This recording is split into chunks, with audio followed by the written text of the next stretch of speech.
Hail, hail, and a very warm welcome to Paradise. It's Jerry McDade here live for Celtic TV, and alongside me is my good friend Tom Boyd. Here we are here for the Champions Training Day. The 6-in-a-row champions will be doing a special training session in front of an audience at Celtic Park. And Tom, good to have you here. Thanks very much, Jerry. Yeah, lovely day for training. A lovely day out on Paradise at Celtic Park here, and yeah, obviously we just look to see what certainly it will contain in terms of the training session. It's great for the crowd that they'll be able to go and see players actually doing a training session. Normally you get this, and if it's the day before the game, but and then there's not too much to do. It's just more a warm down. But today it looks as though it's a full training session, and loads of cones and bibs and poles and markers in the middle of the pitch just now. Yeah, more cones than an ice cream shop here at the moment, isn't it? We're just waiting for Chris Davis to come out. He will be talking to the crowd as well. I should also say a very warm welcome to the millions of followers on Celtic Football Club's Facebook page. Warm welcome to you, and Celtic's YouTube page as well. You're watching this live. It's a special training day with the champions, and we understand it will be a real training session. Tom, this isn't a sort of show soft training session. No, I'm trying to work in obviously the day before games, and this is Thursday. This is 2 days before the game, so you can do a full training session. This is Friday, by the way, Tom. Yeah, I'm thinking too. It's Good Friday. Right. I know you're struggling. I'm always thinking too. I used to play at 3 o'clock on a Saturday. Yeah, so that's true. Come back. But yeah, I'm thinking 2 days before, sure. and the routine that you would go into for a game, and it's a full training session, a full-on training session. If it was tomorrow, then there would have been a lighter session, and there's not a lot done. I remember when Martin and Neil was here, we would have a warm-up, which would only last about 20 minutes, half an hour. Yes, indeed. And then into a 20-minute programme, 21-minute, 5-a-sides, yes. amongst everything, and that's all we've done. So there's not a lot to watch. So it was a kind of light, a couple of days before you would be pushing yourself. But you can do a full training session here, and it'll be interesting to see what kind of training sessions Brendan puts the players through here today, along with, I don't know if Chris takes it or whether it was Brendan. I know when Martin was there, it was more Steve Walford who really took the training. Martin came in, would certainly come in on a Friday, but make sure he was there as a presence. So it'll be interesting to see who's all here and who's taking the training session today. Well, certainly in all things, Brendan Rodgers is very much a hands-on coach and manager. Chris Davis will be speaking to the crowd. He'll be speaking to Celtic's matchday announcer John Ledwith, and he'll be talking about the drills that the boys will be going through. Excellent. Well, obviously that will give us a good insight to the layout and the structure. It's usually a wee bit intimidating for people to come in and see what's all laid out in front of them. Yes. I see a couple of goals. There'll be a shooting practice there. There'll be a warm up, obviously, and there'll be passing routines for the boys. So it'll be interesting to see which areas of the park that are utilised for that. I see these very small 5-a-side goals. Would they use the full goals? Would they be? No, they'll use them. That'll probably just split possession games, these wee goals, and if you can get a wee goal, starting to make it a little bit tighter rather than playing when you've got wee small 5-a-sides and you've got big goals like that. It makes it too easy for you to score a goal. Well, we are about. Nope, it's a safety message. I thought we were about to get something from Chris Davis there. No doubt you're picking that up as well. The horn will go. We stay in our seats though, Tom. It's not the real deal. No, it's not. It's just a practice. I was here for a tour midweek as well, and it came on just right out. We come through the tunnel, but I think they were caught on the hop as well. So it might take a few moments just to finish. Sounds like the Human League's last single at the moment, doesn't it? There you go. John Ledwith now out on the pitch talking to Chris Davis.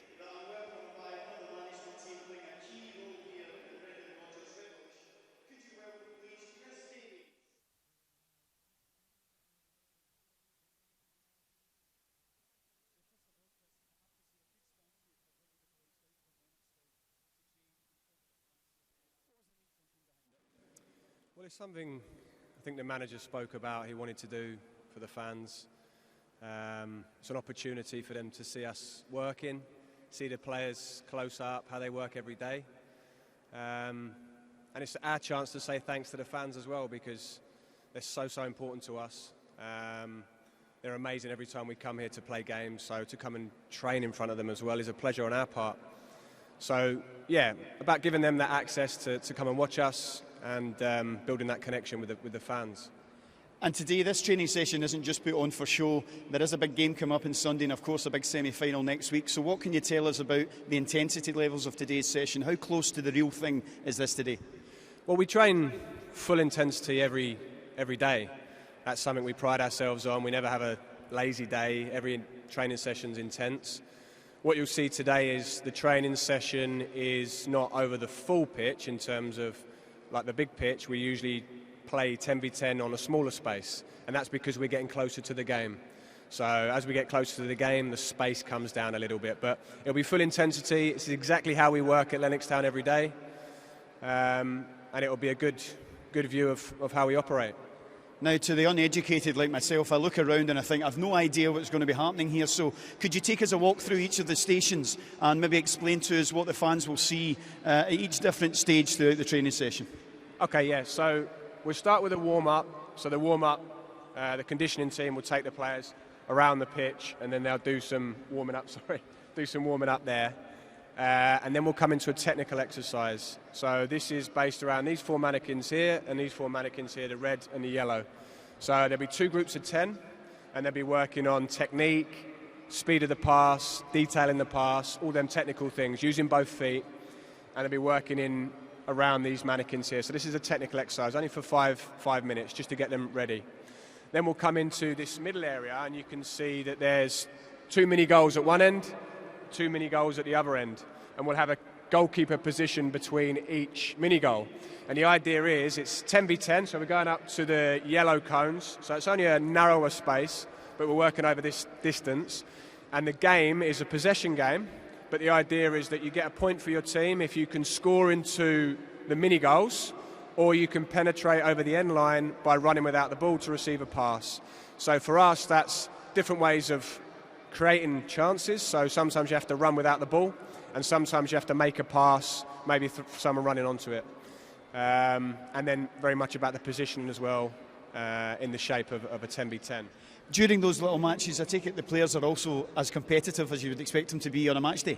Yeah, they are. I mean, that's one of the reasons that they're top players, is they've got that competitive nature. So everything we do, they're competitive and they want to win and do well. But we try and make sure that they're not kicking each other too much. But they do put in a really high level into it. And after we've gone through the little matches, what would come thereafter? So what's that? What would be the next stage after those matches? Okay, so after that, we'll then split up into 3 different groups. So technical, this game, and then 3 groups. And then it will be John Kennedy working with the defenders. So he'll be doing a bit of defending crosses, defending the long ball. The manager will be working with the midfield players. So 6 midfield players working on a little bit of midfield positional play. And I'll be working with 6 attacking players in finishing shots around the box, a little combination play. So we'll do that for 10 minutes. And then we'll finish all together with a half-pitch game. So we'll bring the goal up to the halfway line, and we'll play in half a pitch, 10v10 or 11v11. And then just to finish, we'll have a few penalties of some players, and then the other players will be doing some rondos, which is circles, just for 5 minutes, just to take the intensity down, and then that'll be about 75, 80 minutes, and that'll be our session. When it comes to things like the penalties, is that something that you decide, or is it something that the players perhaps decide they need to work on and they'll get the opportunity to do that? Yeah, we all try and incorporate penalty practice into training as well. Something they will practice themselves individually. Sometimes we'll take a few out, some are doing circles, some will come out and do some. So it's an opportunity for them to, on the pitch, get a feel for that as well. But yeah, it's something we do train as well. Well, I know that the boys are probably raring to get started and get training very shortly. I'm sure the fans are all looking forward to seeing them at full intensity. We will get a word with the manager afterwards, but for now, Chris, thanks for taking us through those. We look forward to the training session. Ladies and gentlemen, Chris Davies. Well, wise words for Chris Davies there. The breaking news at Celtic Park on Celtic TV is that apparently John Ledbetter gave up shaving for Lent, so he's got a couple of days left with that growth. Tom, what did you make of Chris's comments? Well, firstly, if John's no giving up shaving for Lent, it doesn't grow too fast, does it? But yes, obviously that's a full explanation from Chris there. Excellent piece of information. I don't need to do anything now. I'll just let Chris do the explanation there. So yes, it's just obviously key things there, that the warm-up and then into the exercises and the different areas of the pitch, defence, midfield and attack going separate, and then eventually they'll all come back in. And what they've probably done within the training exercises, they'll probably try and take that into the game. I know it's not going to be a big pitch, but they'll try and take those exercises. Just watching into the young hoops here going back up to the stand. I've just seen, they've seen. Hoopy apparently is here as well. We don't know if he'll be taking part in the training session. If we He's in the Celtic end. Picture of him, he's in the Celtic end, is he? Yeah, over on the left-hand side. Live pictures on here, but we understand the 6-in-a-row champions are about to come on to the pitch.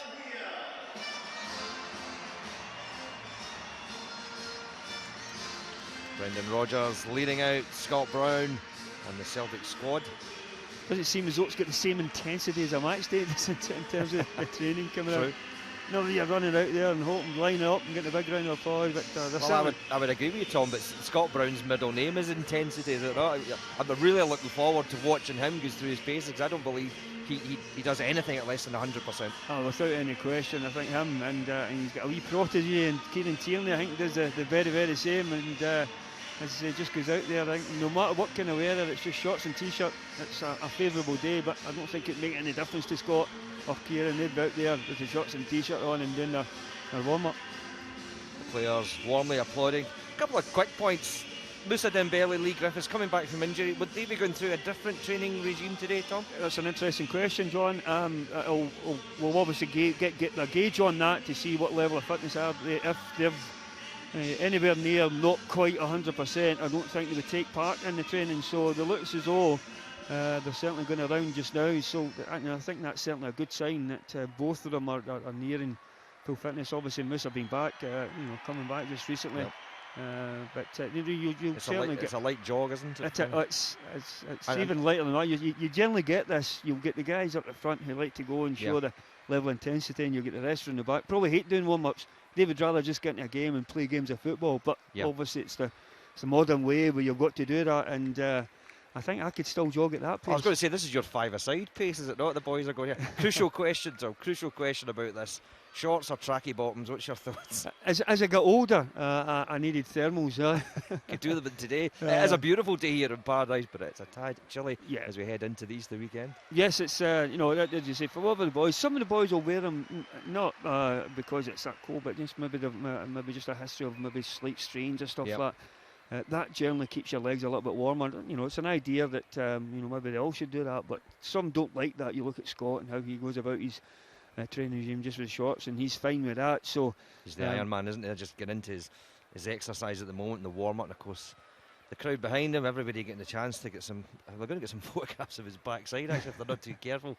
But hope it doesn't take up the full picture. Kieran Tierney and Patrick Roberts, they're never far apart on any occasion, are they? Really, it seems the same in the training session. And Sviatchenko and Gary Mackay-Stephen, Lee Griffiths. We need to keep an eye on him as well, as you say, just to see how he's sometimes it depends on the level of where they're at in terms of recovery, especially with Lee, because obviously Moussa has been coming back and he's played parts of the game.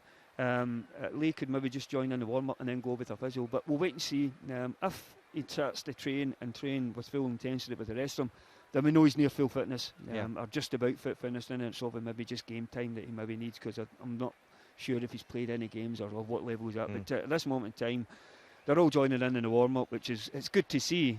It's almost a full squad, a full choice of players there. I don't think there's anybody sitting in the physio's room, so to speak. Full team, isn't it? And Ross County ahead, of course, on Sunday. At this stage, 2 days before out in the training session, would Brendan Rodgers have made up his mind what team he's going to put out in the park, or will this session give him an idea of maybe some changes? Or I think the team almost, no, it's not picking itself, but when it's fully fit. Good Lord, there you are, Tom. There you go. You can see you're clean shaven. I'm clean shaven myself. Very smart as well, shirt and tie. I didn't realise he was here. But yes, it's a case of I think the manager will have any idea, because in training sessions, much like match days, you can have bad days and off days. As long as you're not having too many bad days within the period or the week or whatever between games, the manager will keep an eye, and the assistants, Chris and John, will certainly be keeping an eye on players and saying, well, who was up for the day, who didn't like it. But then I believe, and you're listening to Chris and the way he was talking there, the players have, they train with full intensity.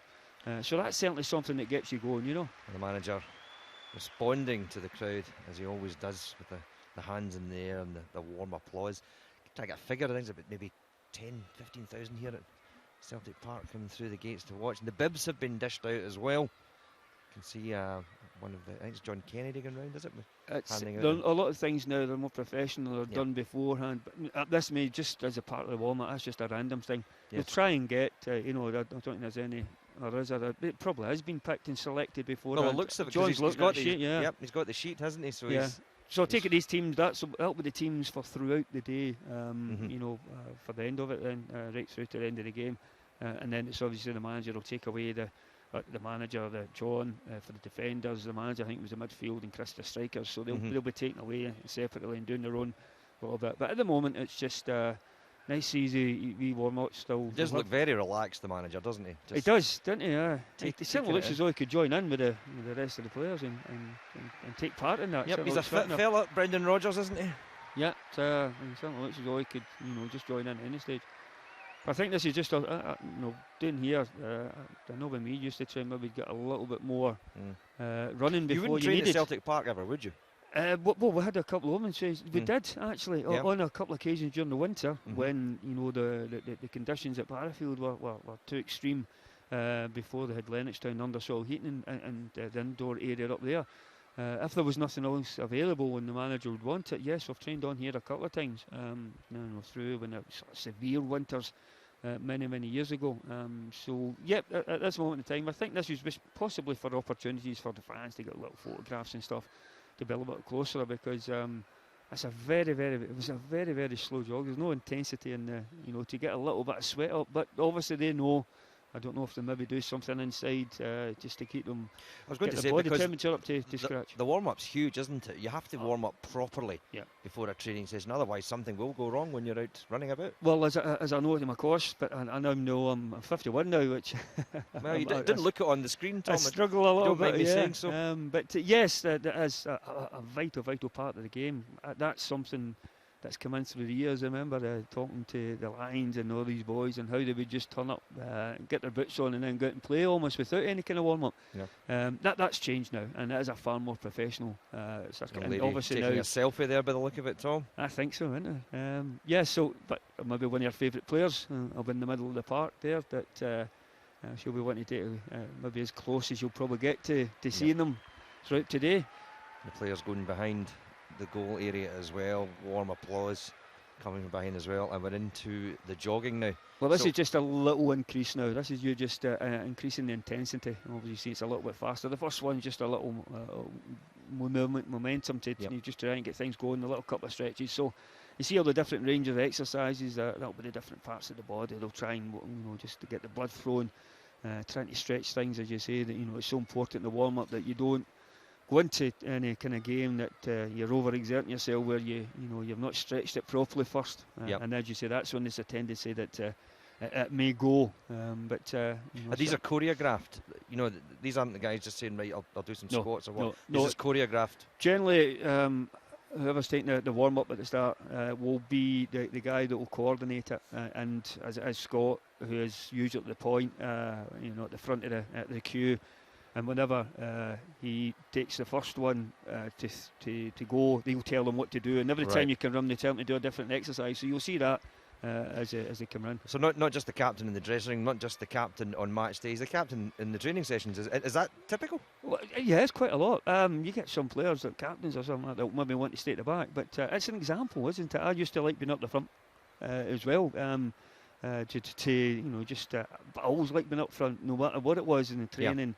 And the warm-ups and the games and all that. You like to do your best and like to be up there setting examples. That's maybe just as you say, a role that a captain take on. But you can obviously imagine Scott would be up there at the front, even without the captain's role. You'd want him up the front now. And the likes of Eboué Kouassi, just seeing Moussa Dembele there going through his paces. I'm just trying to get a wee feel for how he is in terms of. Well, you'll watch some people and they look as though they're very laborious at times with training and stuff like but that is just their nature. We've had plenty of that down the years of guys that they want to stay at the back and they know what's enough for them to tick over and come through. As I say, just seeing Eboué Kouassi there, he's new to the club, he's new to the first team. Would you be going out of your way to impress in these sort of training sessions when you're the sort of debut boy? Well, you do. I think you do try with a little bit more intensity, but I think he's done that now. He's been near the club long enough now to have impressed the players and obviously impressed the manager, because he's been involved in the first team. He's managed to start a game, come on another, at least at another one occasion. So he's been involved and obviously done enough in the games, because obviously he's got for such a young boy, it's quite a high figure. Yes. Transfer fee that it was. Yes, it was. 2.8 million or whatever it was.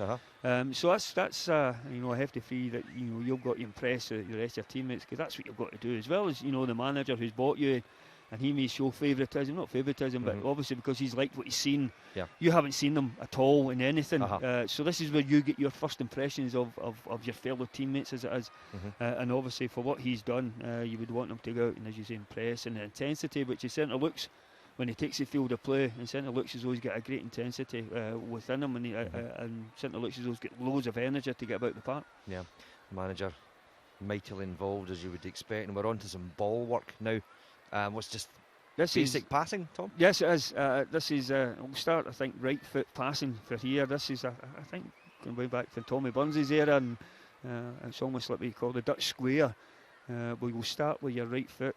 See Cal McGregor playing his there. Normally with your right foot, and then you'll switch it and come the other way, and it's supposed to be your left, but you feel whatever. And this was initiated by Tommy Burns in your time? No, it's Tommy has went over to Holland to watch obviously Dutch football, and how they were bringing players through, and how they seem to be bringing a lot more quality football players through. And so this was one of the ones that's been introduced, and it's called at a time we called the Dutch square. You can see now, I think they're actually turned round, and it's supposed to be going with their left now. Right. And the key thing is, as Chris was pointing out, is about the weight of pass. It's trying to get your weight of pass to play it to your partner who can just take it in his stride, not have to run after the ball, and if the ball's too slow, even the quicker the ball the better. A good pass, a good weighted pass. They like that. Players like that. They like it actually a lot firmer than they would if it's too slow, because if it's too soft, they'll come in and then defenders can intercept passes or read situations.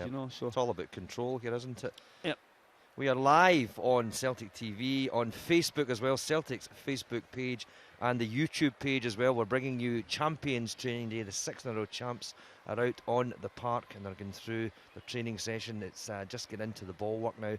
As Tom was explaining, the Dutch square. Yes, and there's variations of this where, at this moment in time, it's just a single pass to the other player who will be at the other cone or marker or whatever it is. There's other variations where you can play wee 1-2s and play round the marker. I'm not sure if they'll bring that in, but at this moment in time, they've stopped. So obviously, I think it's a manager I can see will take control of this situation. I thought it may have been Chris, but obviously the manager want to be hands-on, as you mentioned, Jerry.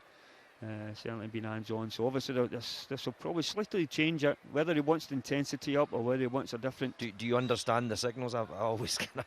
I mean, it's a fairly neat whistle that you got there from. Yeah, well, this is now the next one where it's another pass around the marker. It's almost playing like a 1-2, where the guy receiving the pass goes and comes short. They're trying to lose his marker. And then he spins off for a 1-2 behind it would be the defender at this moment in time. So obviously the static marker. It does look pretty confusing, I have to say.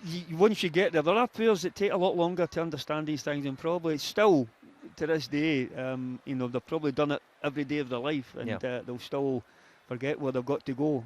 But certainly with this one, it's fairly simple. Once you get to know it, it's just a 1-2 around that marker. That's basically all you're doing, and it's just to give you initial movements of trying to lose a marker and trying to find space after it, as well as it still being the process of the warm-up, and you're doing different kind of movements. This is generally the kind of movements you would do within the game, But and Tom Rogic there as well, just Tom at the back. He's come back from injury. Good to see him back, isn't it? It's great to see him back. I think he was one of the outstanding performers in the early part of the season for Celtic.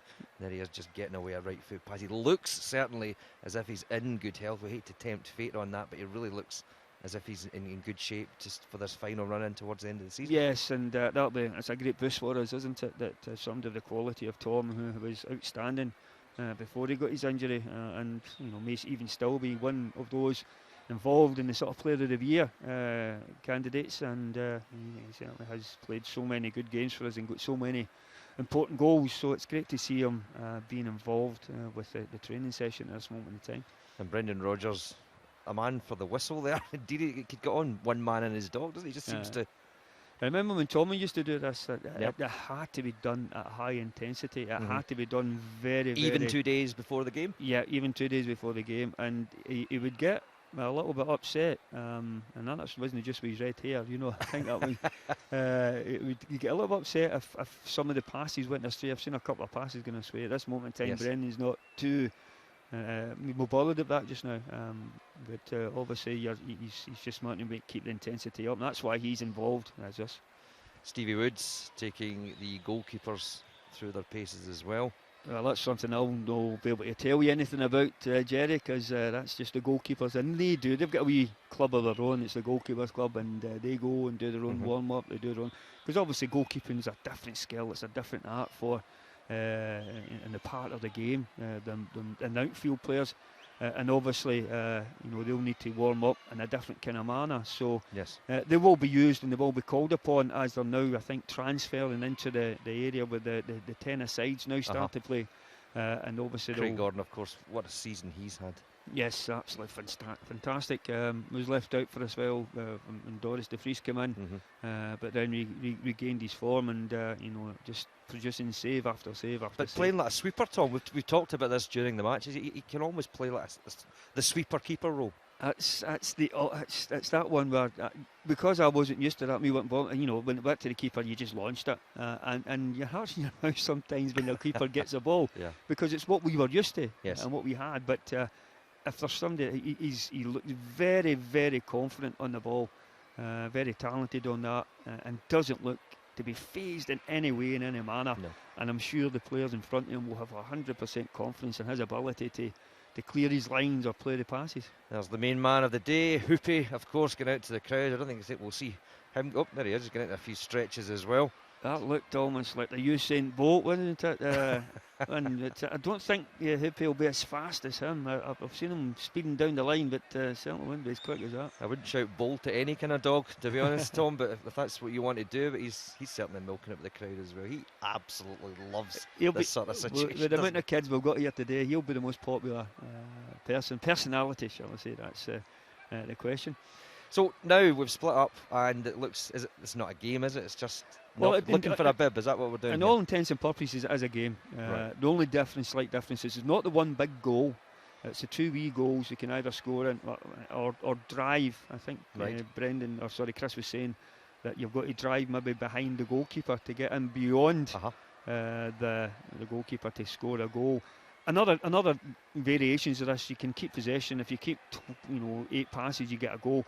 That tries to force the opposition to try and close you down quickly. Is it 2-touch though? Is this what they're doing? I think it is 2-touch. I've just seen Liam Henderson there, concede possession because he was. I think he took 2 or 3 touches, or had 3 touches, and so I think it certainly is. Lee Griffiths, was it? Pop it in. No surprise. No shortage of pace there, just to get his toe into the end of it. Great to see him back as well. 60 goals, over 60 goals now for Celtic, is it? It's fantastic. Over 80 goals, I think, for Celtic. He's just been unlucky that we've got somebody else has managed to fire in as many goals, or else he would certainly be. Well, he's certainly moving about. I mean, I know we've talked about this injury. He has said he'll be available for the semi-final, we'll hope, next week at Hampden. But again, that intensity, he loiters with intent, doesn't he? Griffiths waits for the moment, waits for the ball to come to him, and then he just dispatches it as fast as he can. Yes, well, he does like to have a wee shot at goal, and I think if he ever got a game or sort of even a training session where he never managed to put the ball in the back of the net, I'm sure he'd stay behind until he found a target in some manner, such as he's want to try and put the ball in the back of the net. 2-touch, it does look to be. Callum McGregor sending off. He's also been a player this year. We've talked about this before, Tom. The water carrier, George McCluskey called him. Yes, which he does a lot of good work. I think I called him a football player because he's got great skill and great awareness. We've seen examples of that in the games where it's been dummies and flicks and back heels. The outstanding goal at St Johnstone, and the final part of that was from Callum with the back heeler. So he's certainly somebody who's been very involved a hell of a lot. Great season for Callum McGregor as well. Just as the orange bibs holding the sway. It is 2-touch. They're moving it about quite quickly, aren't they? And there's cracked off the post, that one.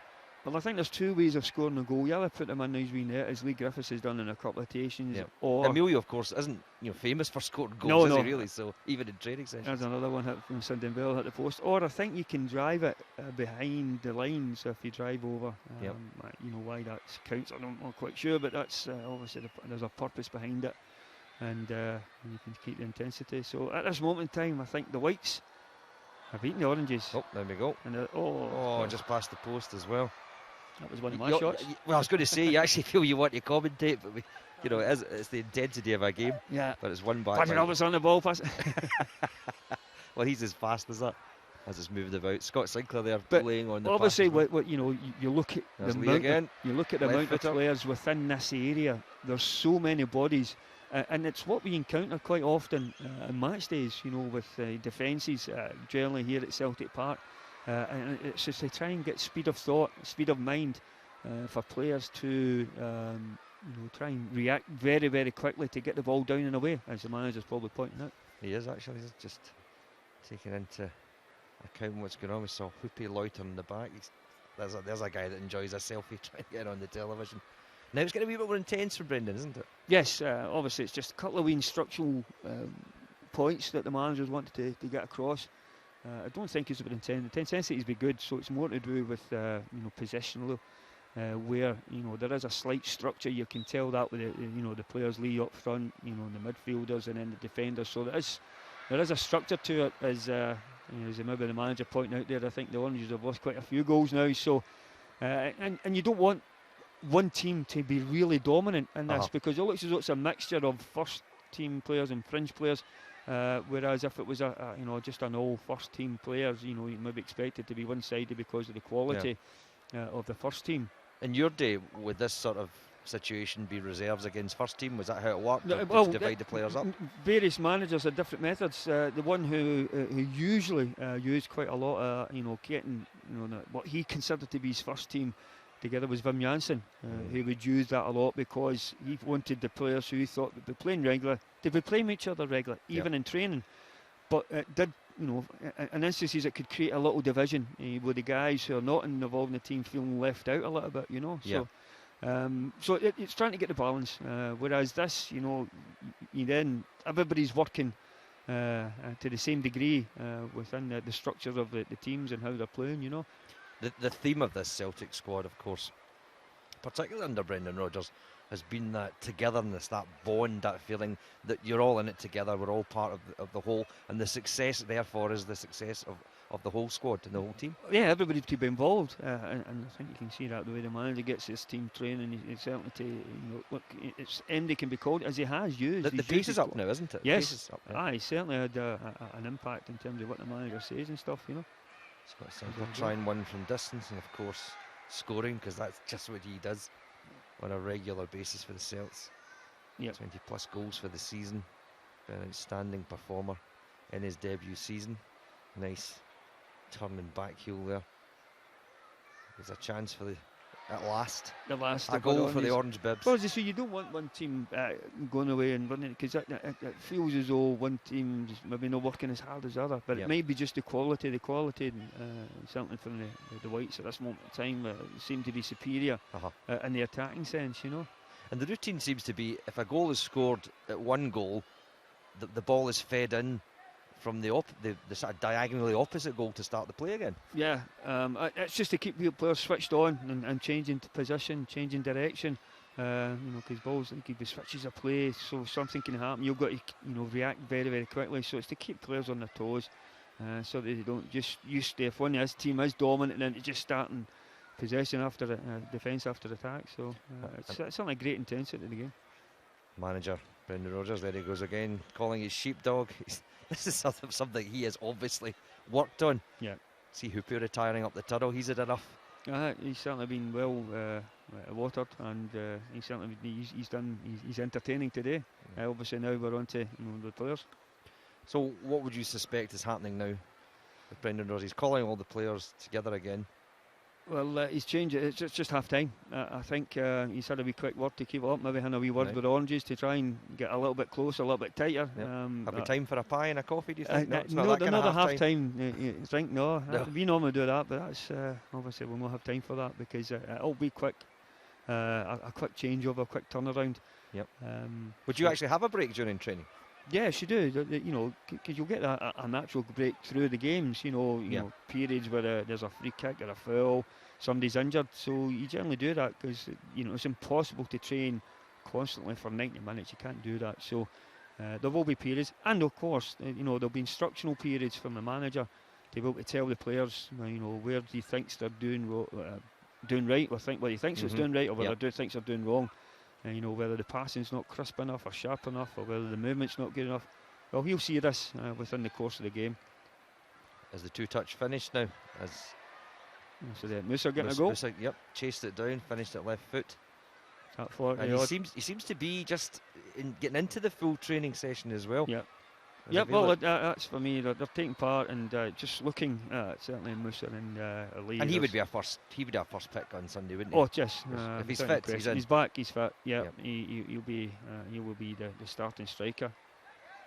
It's a tremendous season. I take it. Maybe there's 2 goals for getting in the wee goals and 1 goal for getting it behind, just running behind, because there's a couple of options you can use. Explain that again to me. Well, I'm looking at the goals, whether Yes. there's a different degree of award systems to the goals. Right. The small goals will be 2 points, and the one goal for just running. You've seen Musa Dembele just earlier, just running straight behind Bang. what you call the byline, and obviously that counts for something. If it counts the same as a goal, I'm not quite sure, but because I didn't manage to do this kind of work in training. So once again, feeding it out to Liam Henderson. You just can't resist getting into commentary mode when you're watching any sort of game of football, but it's getting a wee bit more intense now, isn't it? Well, it is, and obviously that'll be the players now just a bit fully warmed up now, and still in a process of a good warm-up for them, but that'll be them. They'll be at their almost match sharpness now in terms of the level that they'll do the training at. Just knocked it out to the side. John Kennedy issuing instructions down the left-hand side as well. There is a wee bit more intensity about it now as Celtic try to move it around. I don't think it's the two-touch stuff, is it, Tom? Yeah, it's still just at the moment. Two? As a back killer from... Oh, lovely flick. We talked about the confidence that he has and the confidence that obviously the players, well, they'll see this in training. Diagonal long pass there. Yeah, Craig Gordon, he's keen to get on the ball, isn't he? He's a goalkeeper that likes to have the ball at his feet. He's not just content to be pulling off the great saves. Well, it's what a goalkeeper will use most. I know it sounds strange, but certainly under with Craig Gordon and their goals, he's underutilised at times. Yes, and he'll play to his 40s. Yes, absolutely. Yes. Barring injury, of course, but he signed that contract. He's good for another good few years. Oh yeah. Easily, and he looks a very fit boy, sharp, quick. As long as his reflexes still. Yeah. Yes, as is Scott Sinclair we're seeing at the moment, Tom, as well.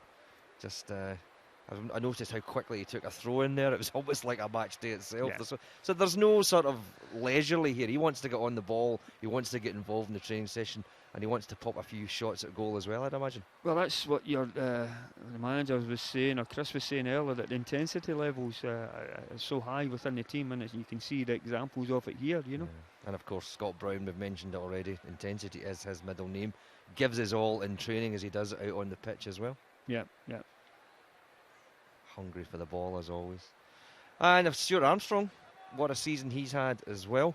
He's just on the ball now, yeah. I must say, had been outstanding. Another one of those candidates for player of the year. Let's talk about that then, because there's been a lot of debate, and it's been one of those seasons, hasn't it, where likes of Stuart Armstrong, I would argue he's maybe the best central midfield player in Scotland at the moment, but you must be in the running for one of the Player of the Year awards. Well, it's got to come for our team. There's no question of that. And just with the level to be sitting undefeated at this moment in time and domestically as a stunning level of achievement. And you've got guys, as you say, Stuart Armstrong, Scott Brown's been absolutely outstanding, driving them on as well. Scott Sinclair's another one. Musa with all the goals he scored. Yep. So certainly Tom Rogic, as I mentioned, would have been in the frame, but for that, but possibly that injury may just Musa, I think, take him out a little bit. in the early part of the season would have been everybody's choice. We just see him now, but he has been out with injuries, and that possibly negates it a wee bit. Whereas obviously Scott Sinclair's been in great form. Celtic's Player of the Year awards, of course, that's coming up, and a fortnight on Sunday. I think it's the 30th of April in the Glasgow Hotel.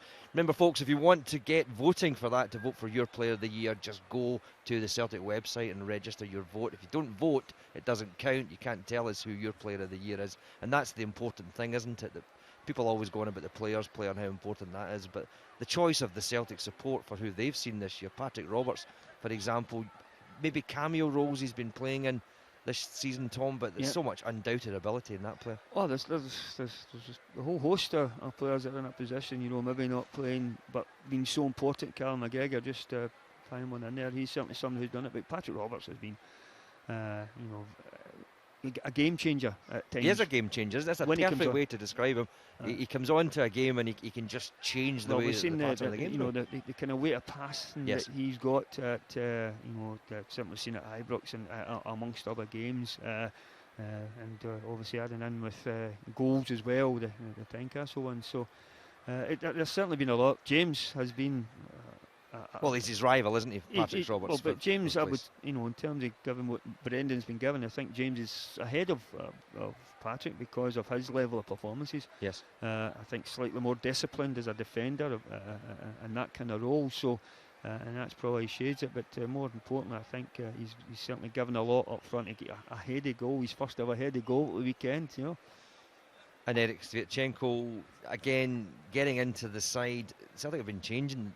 Been going to a back three for the last few games as well, and I think he's more suited to a back four. That'd be my opinion. But as a defender yourself, Tom? Yes, I agree with you. And I think maybe just for his pace, I think with playing as a back three, just if he was just that bit quicker, he can play in the wide areas. For that reason, maybe he'd be better, more central. But the manager sees him. I put Sumovic, who's a bit quicker. Certainly in the last game we've seen. He's certainly somebody who. Is unfortunate, like many, because somebody who's come in when I think Eric was out has taken his chance, and Eric Boyata, and it looks at this moment, when it was Eric Boyata and Sumiovic, now it's three, and someone who's very comfortable at playing that is Michael Lustig, who can come in. He's played centre back for us as well, but he can also come in, and he's comfortable in the wider areas. You're on television. You can wave to the camera if you want. You can point up to it as much as you want. The crowd thoroughly enjoying. There's a Brendan Rodgers scarf at the back there as well. Brilliant, and it's a mixed bag, isn't it? I mean, there's a lot of kids there. There's a lot of adults, but there's a lot of guys. They're vintage as well, Tom, where they're not and beyond. As I've come in and parked my car, and there's a wee parade of fans, and I think Musa Development was coming in, and a lot of young ones were shouting for Musa, and all the old guys were shouting for me.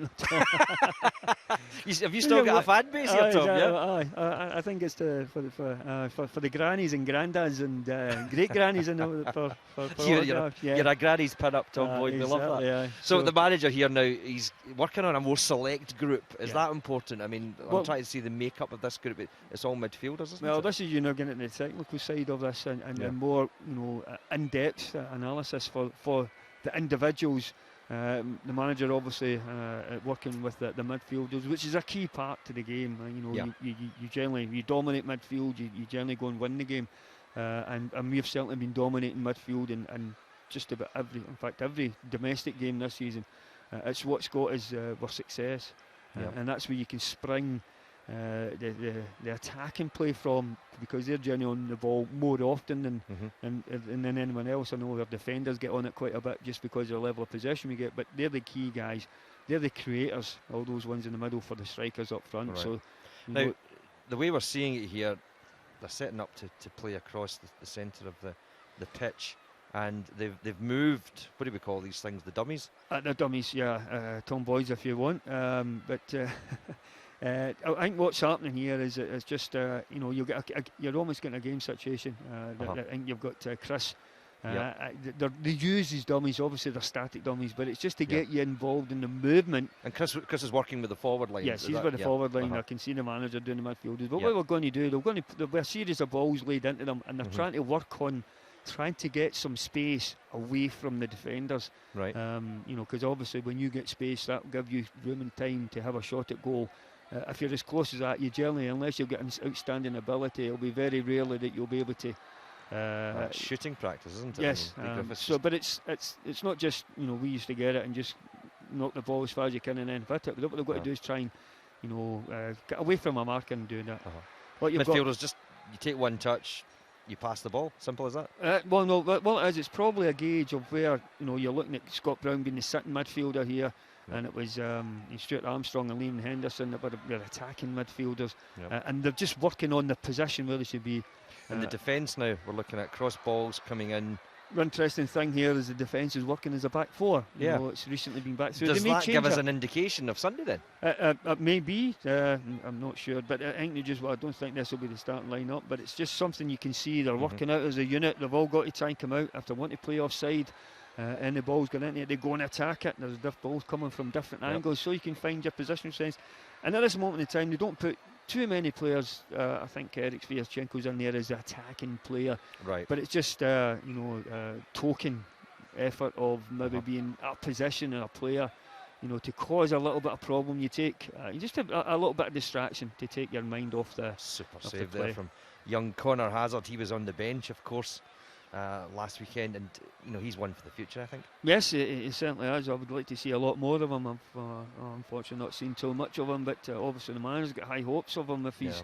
Well, I've followed the development squad quite a lot this season, Tom, as you know, and he has been one of the outstanding performers. They've also got Ross Doohan. I mean, he's a good goalkeeper as well, so there's plenty of competition for that. But Connor just getting down to his right there, big fan of Packy Bonner. Looks a very young boy, doesn't he? Very tall lad, isn't he? Yeah, as I said, he's Irish and he's got aspirations, I think, to represent his country someday. That's what he told me. Nothing wrong with that, yeah. Nope. So, and as I mentioned, Packy Bonner was just talking to him quite recently. He's a big fan of Packy's work, so that would be his lifelong ambition, I think, to play for Celtic and then to play for the Republic of Ireland as well. If he can follow in the footsteps of Packy, then he'll do well, because obviously Packy was a legend here for what he did for the football club, and longevity that he had as well. Yeah, of course. And being, I think, was Jock Stein's last signing. Jock Stein's last signing, and of course he was, I think he's Celtic's 5th overall appearance, 640 appearances. I mean, that's a career you're not going to see again in the modern game. But Chris Davis, he's going to put the forwards through the shooting practice now. So it's been divided up. Brendan Rodgers taking the midfield players. Chris is taking the forwards and the goalkeepers, and John Kennedy back working on the defence. You would expect that would be the way a training session would be at Celtic Park. Yeah, this is your intensity of the training sessions, and what certainly not the defenders, but certainly the forward and the midfield are to be able to try and create space in tight areas. I know there's no defenders marking them, but it's trying to get your body used to the movements of pulling to the side away from a defender. Give yourself 5 yards. So hence the dummies strewn across the D here. That's it. It's just to get you used to your body used to trying to pull away from a defender, and the timing of that, from when the pass comes to you. So there's loads of variations that you can use and do to try and create a little bit of space. And the pace has been upped. It's a triangular midfield now, isn't it? Well, that's high intensity. What they're doing there for the length of time, they've been doing that for a good few minutes. That's very, very difficult to be able to do that. They're on constantly on their feet for a couple of minutes. And under the watchful eye of the manager, does that and put a little bit of pressure on you? He's the gaffer. You've got to be. Without any shadow, if the manager comes out and he's the one that's taking the training session, you know that you cannot slack off in any kind of manner, or else he'll draw attention to it. But this is when the intensity, obviously, when the manager's working, that's when it increases when the presence is there. So it's good that a manager come in and have command of a situation. But obviously, there's 3 areas here that they're all working in different areas, different aspects of the team. It'll be interesting to see whether if this is what Brendan does, what John does. I know John will probably the manager, and Chris will do. And when it goes to maybe working at Lennostown every week, a breather for Liam. Well, you need it Stuart because Scott, it was certainly high intensity, high level. They're constantly moving, which is something that they've got to be doing. You've got the sitting midfield here. I think it's Tom Rogic and Callum McGregor are the ones that will be moving. We'll go back to the defence now. John Kennedy. Yep, issuing instructions.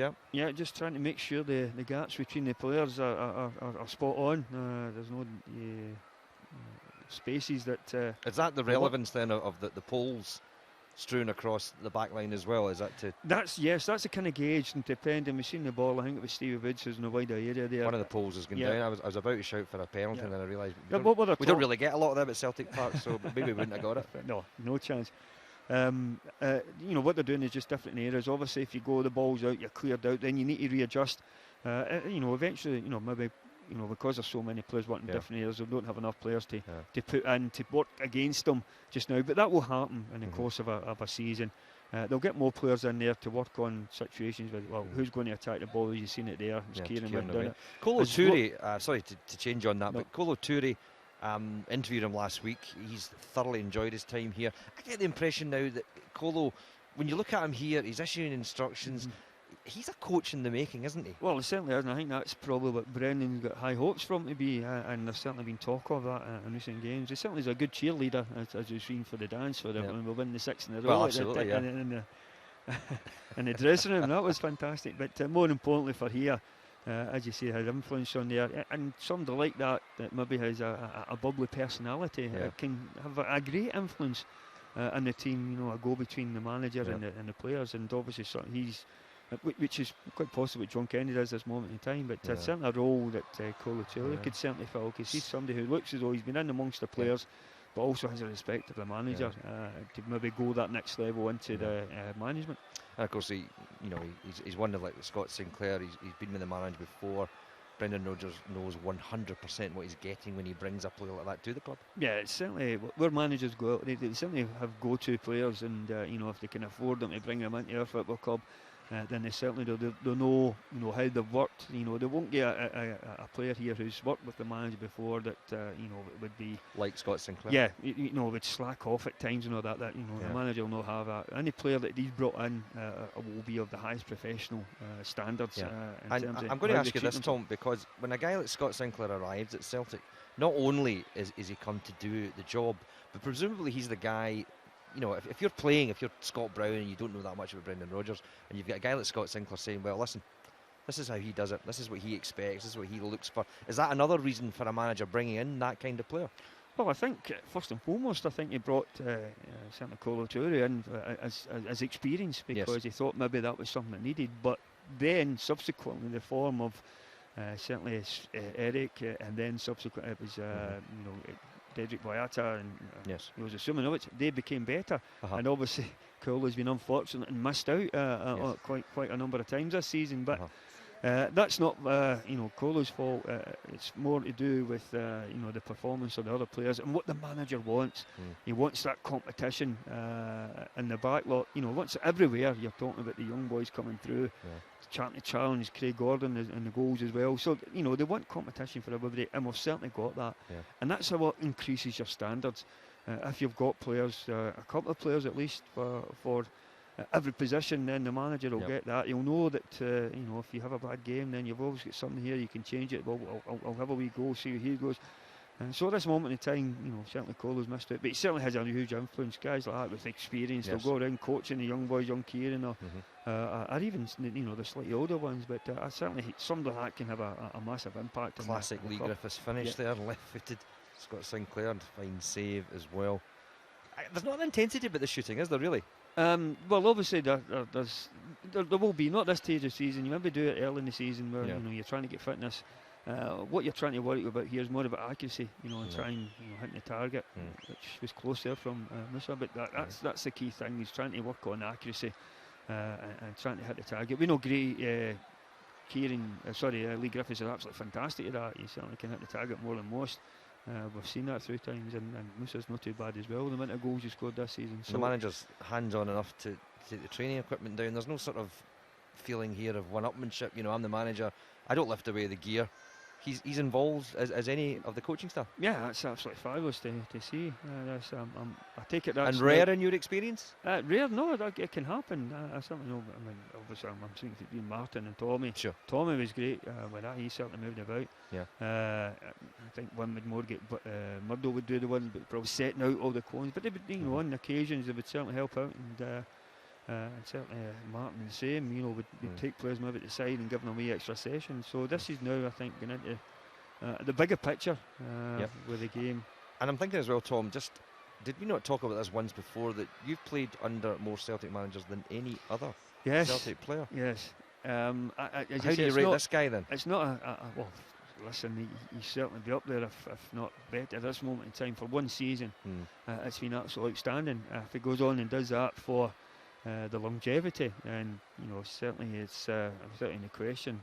And did you have a favourite? If I put you on the spot, would you tell me who your favourite manager to work with? Well, I had two, but I think I'll go with Martin because we were successful with that. The other one obviously with Tommy. Yes. And Tommy, when we came back here to Celtic Park from Hampden. Yes. In '95. In '95, yes. But you've seen the difference and the impact that Tommy had. I like to bringing in better quality players, but at that time, I think you can regard we're playing against a Rangers team that were regarded as being one of their best ever teams, and were certainly high quality. So Tommy was also unlucky at that time. So, but certainly Martin, I think brought some real quality players to the football club, and obviously that was the case when with Martin being so successful. You're live on Celtic TV here. It's Champions Training Day in Paradise. Live also on Celtic Football Club's Facebook page. Hello and welcome to you if you've just joined us. And of course Celtic's YouTube page as well, as we see Stevie Woods talking to Craig Gordon. They've set up the goal now. Tom, what does that suggest to you? Well, this is now, it's going to be a more condensed game. Obviously, for what the players have been working on now, they'll try and take it into this game defensively and midfield, trying to find space, and the attackers trying to get away from defenders. So it's just a mini game, but with 10 players, 20 players, or whatever it is, in the middle of the park there. It's to try and get you to think quickly, to try and get you to pass the ball quickly, and trying to find space in what is very congested areas, and that's when you get short. It's a mini pitch, isn't it? It's when you see your real quality players, the players who can find that and can create things and can do things, and not an abnormally tight situation, because we do often see this at Celtic Park and match days where there's 10, 15, 20 players, almost in a small area, almost like this. We're underway now, and it helps in the terms of the closing down and trying to create a good level of intensity where the players can close down quickly, so it doesn't dishearten somebody if somebody's going themselves, and you can work in teams here. Yozo just taking a slip there, wasn't he? Just as you talked about. I'll tell you this is just for fun. They don't really want to win, do you? And training? Yeah. You're right. Absolutely. Oh, God's sake, aye. And that's how you often see, you'll see, arguments and fights developing. Obviously, there's not so much of that just now. It's just started. Yes. But you'll get arguments and fights. In your day, that was that common practice? Oh, God's sake, yes. There's been quite a few stories come out about certain situations that arose. So, yes, there's certainly, you want the intensity to be high, and if you get the intensity to be high, then it creates competitiveness. Yes. And certainly the players, which you want. You want the Lions sliding into a tackle there as well. I know, which is the first one I think I've seen. You don't generally get that, but a slider in training, a nice wee bit of footwork there as well. Just trying to get the ball forward, aren't they? Really, and just. Nobody's shooting though. Is there a there you go. Thanks for that. It's like nobody's shooting. Well, I think they just stopped. I think the ball would possibly just run out of play. Kieran's taking it in, but they will. But it's because it's very tight. It's difficult to get away from the markers. But that's what the managers want you. Yes, he's wanting you to try and find that little bit of space that can happen in a game. Just that one chance that you get to be able to create an opportunity, and maybe in situations like this. Wonderful ball control there from Stuart Armstrong. And now Gary Mackay. Stephen, good to see him back in the picture again. We talked once before about the nice header into the corner. Has it been called back? Has that been disallowed? I'm not sure what the is that offside? Did he play offsides in a short pitch? I'm not. I don't know. Yeah. But there was certainly hands up for something. Which we're saying about Gary Mackay-Steven, Tom. We're just Yeah. seeing pictures of him just now. He did seem to suffer a wee bit of confidence, lack of confidence in I that think, St Mirren Cup game. just in front of goals, you know, he missed a couple of opportunities, and you know, certainly looked as though he was slipping about the pitch quite a bit. So he's a lively figure, though, isn't he? yeah, he Gary is. Mackay-Steven? I've no doubt that he'll go back and work on this, and obviously not here, but certainly Lennoxtown to work and work on. You know, he did work with the strikers.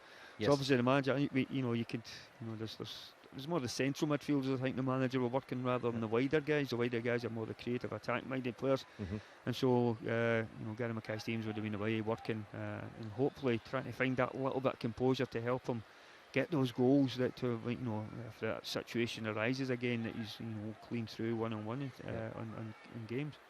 And there's no messing around here. The ball gets moved about pretty quickly. It's back at the feet of Craig Well, Gordon just that's now. the level of intensity that the manager wants. So you've got to be fit. It never stops. You know, you've got to be on your toes all the time, thinking, well, what's happening? Where did the pass go? Or if you're a defender, well, where's the players I've got to pick up? Where can I cover an area that allows me to cover maybe two players if you're outmarked 2v1? And back in your day, would the goalkeeper have picked it up at any point? Because I noticed that it's a Connor and Craig. It's all about controlling the ball with the feet and moving it quickly. When the very early process would have been yes, because I was in the process where it started to change. Yes. The pass back to the goalkeeper started to change. Is it 90s, early 90s? 93, I think it was 93. Yeah. You couldn't. So then that started to change and created a problem for goalkeepers who. You now see they're all far more comfortable in the ball than probably the goalkeepers in my day, because they never had to touch the ball at all, ever, and take guy kicks in dead ball situation, because they could pick it up. So you're now seeing players, goalkeepers become actually, some of them more comfortable than outfield players, because they are actually on the ball more with their feet than most outfield players. Look at the intensity of Craig Gordon, you know, just wanting to get the ball back to his feet, get it out, get something to go forward for. What do we call them? The hoops, or what do we call them? Yeah, it's just the training jerseys just now, isn't it? It's no the hoops. Wonderful break and a chance to go onto the right foot, but it's broken up once again. Very few goals in this. It's really about getting the ball, passing it, looking for space, making the moves. Is that what you would say? It's almost a you know, a similar situation what you'd probably find in a game, a match day situation, where you know, trying to get that one opportunity within a tight area, and certainly there's, you know, that's why, as you say, there's lack of goals, because there's so many bodies. You know, you look at the way the Partick Thistle defended against us when they got their 1-1 draw. They got bodies in the way, and it, you know, it's very difficult to be able to get. You can get away from one guy, but when there's two, it's very difficult. If they're doing their job, and you know, the spaces between each other are you know, correct, then, you know, they can help each of their teammates, and certainly Thistle done that in the game where they drew 1-1. It's going at a ferocious pace. I don't know if you're picking up so much. Looking at it on the screen, we tend to focus on more on individual players like Yozo, but it's a fairly high intense game, isn't it? Yes, it is, and having so many players within this period, you will do, you know, and limited space to move for the likes of James Forrest, Patrick Roberts. They like a bit of space. Gary Mackay-Steven. Yes, especially James. He's one who's a winger and likes to utilise his pace and run down the line. But obviously, with situations like this, it's more about working your feet, working your control, and trying to create opportunities in those areas where it becomes difficult in you know, the attacking sense. It is indeed. Callum McGregor operating as he would do on a match day from midfield, looking for any kind of pass and feeling a wee bit of the heat of the moment. Well, they're starting to sweat now, won't they, after the work they've done? Certainly, that's a good finish from him. It was a great finish from Callum. Right on cue. Great left foot on him, actually. Yes. I see there the interesting thing is that once you score a goal, unlike matchday situations, you don't take centre. You keep possession, and the goalkeeper throws the ball out, and it's to keep. Reward the guys who have scored the goal, but also to keep the intensity up, where you know the goalkeeper is starting. Connor Hazard, concentration in the extreme. Even at this, I suppose he'll be trying to impress, won't he, the manager? That you know, is there a possibility if Celtic go all the way, do the treble? Will he maybe get an opportunity? Exactly. There may be games where the manager, you know, makes changes because obviously depending on the result of the semi-final. You'll want to make sure that you give yourself every opportunity to be fit for that. So there may be opportunities for players now that the league's won. I know we're concerned obviously about this unbeaten record, but I think it's more important that we do win the treble. It'd be great to go unbeaten through the season. Well, I'll tell you, Tom, I asked Tommy Callaghan last week the question, would you take the odd defeat from the record as long as you get to the cup final and win it? Yeah. What did he say? He said no. No, Tom, he wanted the unbeaten record. Tommy wants the unbeaten record and he wants the Scottish Cup as well, which we all do, but yeah. you know the point I'm trying to make is that would you sacrifice a few players, would you rest a few players and take the result that came from a league game when the league's won, as long as you're ready for the Scottish Cup? If it was to guarantee the treble, then I think a league defeat would certainly be worthy of that. I think the important thing is putting trophies at the end of it. Yes. There'll be high recognition, for going through a season unbeaten, and it will be remembered without any question. But a treble's remembered more, isn't it? Well, the treble, we've only won it the 3 times in our history, which is obviously not enough. And the number of times that Jock Stein could have had a treble, I think it was the League Cup that let him down. It was, as well. wasn't it? Yeah. It was a trophy that was very elusive to him for a period. I think did we not lose about 5, 6, 7, 8 finals? Oh yeah, we lost. Well, I mean, the list was Rangers, Partick Thistle. Yeah. I remember famously we were talking about it recently with the late great Tommy Gemmell that he captained Dundee in 1973 and took the League Cup as well on a day where there's about 100 people at Hampden. It was one of the worst weather conditions ever. But that was a phase. I mean, I think Jock Stein could have maybe perhaps 5 or 6 trebles, other than the 2 that he did take. But thankfully he did, and obviously other one on the Martin. But that would certainly take the treble over going a league campaign unbeaten. I think any day we've won the league unbeaten so far. So we're fairly happy with that. But well, that's the thing, isn't it? We won the league without losing a game, which I suppose maybe in the long term is maybe a wee bit more important than maintaining an unbeaten record. Yeah, so the key thing is, obviously the league's won. It's about progress and trying to make the team better. And you can make the team better by giving young guys an opportunity in a game. Within that, it's nice to have records. It's even better to have trophies on board. Yes. But it's also important that development within the squad, as Brendan is looking for. And you can maybe get an opportunity of putting in a younger boy to give him that opportunity to help the team, and hopefully he'll come through. So there may be still some experimentation along the way. Patrick Roberts looking for the ball as he always does on a match day. And Scott Sinclair picking it up now and trying to fire it right-footed high over the bar. And Craig Gordon has it back once again. Stevie Woods just in the background there. He's been a really important developer for Celtic, hasn't he, over these last few years? You think of the likes of Fraser Forster and how he brought him into the game, and what he's probably done for Craig Gordon as well. He's one of the high-rated goalkeeping coaches, isn't he? Yes, he certainly is, and managed Scotland's number 1. I think he was England's number 1 then. He went on to become. That's right. That's true. I think it's been taken again by Joe Hart, who's regained that position as number 1. So. As you say, he's worked highly, regarded highly here at the football club, and very a thorough professional in his work that he does. And one of those consistent factors that Brendan Rodgers looked for by sticking with Stevie and sticking with the likes of John Kennedy as well. They would give him a background to the players at the club and what's been happening. Yeah, and even a background of any kind of knowledge of Scottish players, teams of possibly playing against, or maybe if there's any that would be recognised, or maybe having an opportunity of catching the eye of some scouts and stuff like here. So yeah, certainly Stevie's been outstanding to be able to help Craig Gordon along the way. Because obviously you see the level of performances that Craig put in. Yes. And I think that's down to no end the help that Stevie Woods and his team behind him have certainly helped him. Well, it's an open Champions Day, isn't it? We're watching the champions go through their paces for the training routine ahead of Ross County. Just wondering if there's anyone from Ross County among the crowd. Tom looking for some hints or some tips about. Well, they won't, because I'm not really getting an idea of the team that would be for Sunday, because the manager here obviously that's playing back forward, but maybe it's better suited to the players that we do have on display here. I think there's the team that's worked as 2 back fours, 2 right backs, 2 left backs, 4 centre backs. So Quake's working nicely. It's actually been split. I mean, clearly we talked about it before. The bibs maybe coming out, it wasn't random at all. John Kennedy, they've obviously sat and worked out who was going to play with the orange badge, who was going to play in the white bib, and from there they decide that their teams as well for this. So there's a lot of preparation for this. Yeah, it's the team split up. The only one I don't see is Dedrick Boyata, who's maybe at this moment in time.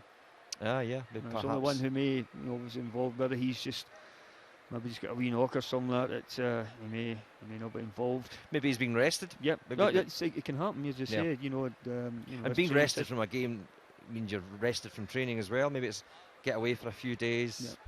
That's quite possible. But I think it probably more to do with maybe just feeling a little bit of strain of some sort, and maybe the intensity of this kind of training session would be too soon or whatever at this stage. No, you get guys. I don't think that it's anywhere near that. You get guys maybe towards the senior years would probably just do a lot of games and do very, very light training. Maybe even go and do their own work. And did that happen for you as you were coming towards the end of your career? I never. Or were you like that right at the start? I never got a game at the start. Of my career. But no, there are certain players who can get that, can go away with that, and just finish at the end. Whereas this one. I think it may be the case that Dedrick's just got a slight knock that maybe he took in training the early part of the week, a dead leg. That's well spotted, Tom. So that's the only omission that I see at this moment in time. They're looking for the header there, just going up carry. Look at he's missed the header, and it's like a match day for him. He's going absolutely crazy with himself for missing that one as well. Well, exactly. That's the level that you want. It's why you become the best players. Is putting that intensity, putting that level into the training sessions. Lee as well, just getting look at the sweat on his hair. We know how much he paid for that hair, so it's pretty durable stuff. I don't know if he uses WD-40 to get a comb through it, but he's pushing himself as well. He obviously wants to get back into the side for Sunday, and then hopefully the Scottish Cup as well. Yes, that's his target. It'll be a hard ask for him just now. Obviously Musa being back in the team and back playing. Obviously he seems to be the number one striker just now. And that certainly gives them. It's going absolutely crazy. The defence at the back. Again, I get back to this again. The intent. These guys want to win this game. Christmas is shouting at his defence. This is absolutely nothing. When you've been on a team with Neil Lennon, sure, and that Tommy Burns, guys like that. Tommy, when he used to play, even as a manager, how he would have a go at you. You don't want to see slackness. Maybe there was a little bit of slackness there. Just developed, and on your point that you talked about earlier about even a training session, do you want to win? Yeah. Now there's your answer. Absolutely. Guys, you want guys to win. like guys everything like you take part in, whether it be tiddlywinks or whatever, they want to have get the victory, whether it's the bragging rights or whether it's just about the level of performance. But you wouldn't see the manager, for example, wanting to play in a game like this. I mean, I'm thinking back to the times of perhaps John Barnes, guys who were just that wee bit younger coming into the sort of management roles. Would they take part in the training session? Would they play in this game? The only ones that would take part, and I think John Robertson, Steve Walford occasionally, but more John Robertson when we were playing. Lou McCarry took part in training sessions, but more in the Friday training session, where the intensity isn't as high. Yes. Obviously, because you're just preparing for the next game, the game and the next day. So that's what you're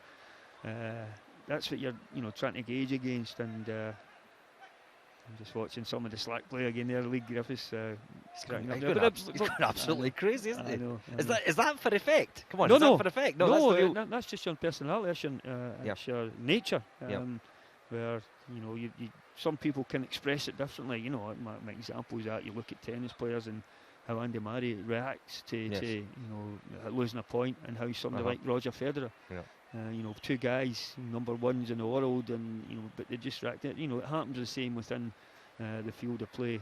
You get people who expresses their emotions more vividly than what other players would do. Is this half time, Tom, or is that the end of the? I'm not sure if that. I think that could possibly be the end of it, because I've changed over, so I think that could be the end of it. And maybe just doing a warm down now, possibly.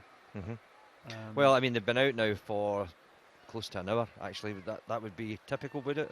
Well, an hour. I thought Chris was saying it was going to be about 75 minutes, 80 minutes. Whether he thinks that the level of intensity within the training session was enough that they'll stop it, which quite easily be the case, and maybe even just a drink stop. I see some. Yeah, we see the refreshments possibly just going over, so it may just Brendan be that. Checking his watch. He's but I think it's more than that, and the reason being is that they're all taking off their bibs. So I think that's probably the end of the training sessions. This will be a warm down, Mhm. and possibly just getting in the crowd. I think that's it, almost finished then. Well, plenty of crowd here, as you would say, Tom. All clutching their mobile phones, of course, trying to Well, get as all many getting down photographs. towards the pitch side, and the Yeah. hope that they'll get close to the players if any of the players were to go and sign a jersey or sign an autograph. Well, I or think there's something. to be an autograph session right at the end of the session, the training session anyway. I think that would be expected of the crowd. But this is the phenomenon, isn't it now, Tom, that getting the cameras out from back in days of yore, football supporters didn't really turn up the cameras, but now you've got one in your back pocket all the time. Well, you turned up with pens for autographs, and Yeah. that was basically that. But as you say now, as you say, in the modern era, photographs are. Yep. So I see it's just they're doing what they call boxes. Okay. So there's this is high intensity stuff as well, but it's generally only high intensity for a couple of guys. Right. Until you win a ball, Uh-huh. you call possession, but if you lose the ball, you get into the middle, and so you start running. So ideally, you do not want to give the ball away. You don't want to lose the possession, because if you do, you're having to run about daft for 10, 20, 30 seconds, depending how long it takes you to get that ball back. Right. And obviously, the longer you run, the tighter you become. So it's advantageous to try and close the ball down very, very quickly. Look at the speed of play, the speed of pass, the touches. Chris is joining in this one. Yep. Whether he'll get into the middle, I don't know. If he gives the ball away, Soon we'll find out. just find out. Yep. You're with us No. live, folks, on Celtic TV, on Celtic's Facebook page as well, and on Celtic's YouTube page.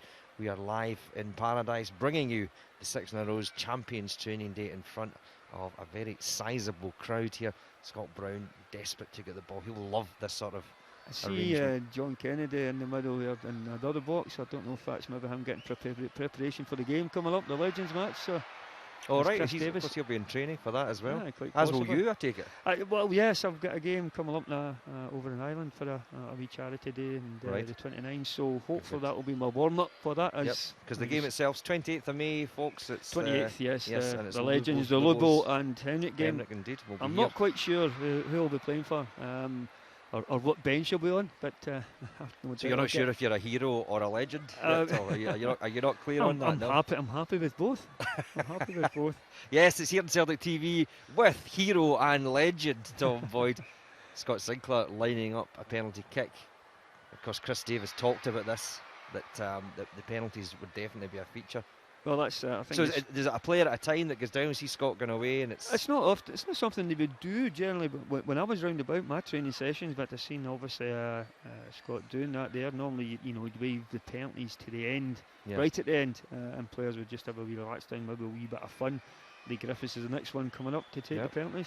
Just watching the box here, as you called it, but here comes Lee. Very That's popular. The crowd loving it. And he's loving it as well. Yeah. Now, a wee bit of pressure on you here, Lee. You've got millions of people watching you on Celtic TV and Facebook and on YouTube, apart from the crowd here. So you're going to have to put this one away, son. Let's see if you can do it. I think he'll have about 2 or 3, because I'm sure Scott had a couple. Oh, the manager just. fixing it. Given Lee is no excuse. It's not going to hit off the turf. Left-footed into the corner. That's Corner has a thought he had a hand to that. He's going absolutely crazy. This is good practice, I think, Yeah. possibly for if the semi-final was to go to penalties. Yep. Take that. I know it's not the same situation. We've got a wee crowd here, but Yep. it won't be if it was at Hampden. So Yep. Another left-footed finish. That was right into the top, wasn't it? That's 2 out of 2 for Lee. He's certainly looking as if he's come back from injury. We can only hope.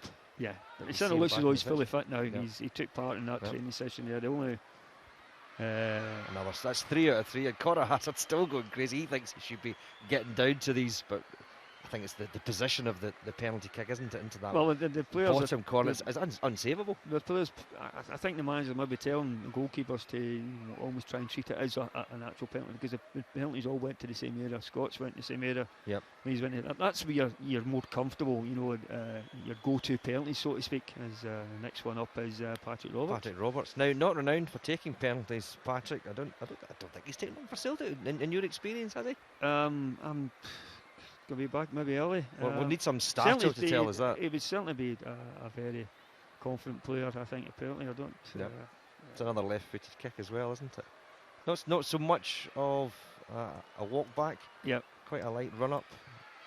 And it just made it. That's a daisy cutter, isn't it? That's, Is that what they call? that That's one of your penalties, is it not? No, mine's when they find a bite in the back of the net, I'll tell you. Yeah, up there in Rose Edge. Listen, you're the guy that scored for Brazil. There's nobody around this crowd that can say that apart from hero and legend Tom Boyd as Patrick Roberts steps up once again. Wasn't a penalty though, was it? No, well, that's true. That's true. It's just a trundling his finish, isn't it? It's yes, almost if he doesn't. which is very strange to see. Normally you get players, putting a good bit of power behind them, almost slashing them, but with control. I think this is going to be a lash. He's pulled himself back here. It's a great view to take the penalty kick. Fire it down in. Well, I think that the key thing though, if you get accuracy, if you put it what they call into the side netting, and inside, not an outside, then no goalkeeper's going to save that unless he goes early. Well, the late great Tommy Gemmell, his rule was you just hit it as hard as you possibly could. If the goalkeeper gets anything on it, ends up in the back of the net anyway. But what was it? Did he only miss one penalty? I think this time. I think he missed just one penalty. I think he's scored 34 penalties in a fabulous Celtic career. The late great Tommy Gemmell. Of course, we've got a lot of events coming up with the Lions. But you've also got now, goalkeepers, I know it's been curtailed in them a little bit, and they must stay in the line, but they did have a period where they could jump off the line, they could encroach, as they call it. But I don't think there's anybody else taking any more penalties now. I was just saying the humour down here between Emilio and Yoza. The boys are in the middle. Again, we get back to that point about that this all in it together. There's a sense of humour about this squad as well. Yes, there is. As you say, you can get that. You can get a good bit. This is a wee fun session. You know, boxes are generally a bit of fun session. Yeah. To take the mickey out of someone who's in the middle if it's been going on too long. A wee whistle there. For manager's calling his sheep back in. He wouldn't be out of place in one man. This dog, would he? He's obviously. I'm surprised Mr. Nabelli never took any penalties. He normally he's a well, is that an indication then? Do you think of?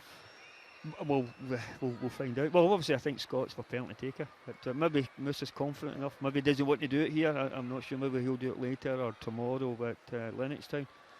Patrick Roberts having a wee punch at Kieran Tierney there. He's sort of squaring up for a square goal. I don't think so. No. Now he's pulling his hair. Don't do that. How much he paid for that haircut, Tom? He doesn't want him fooling about with it.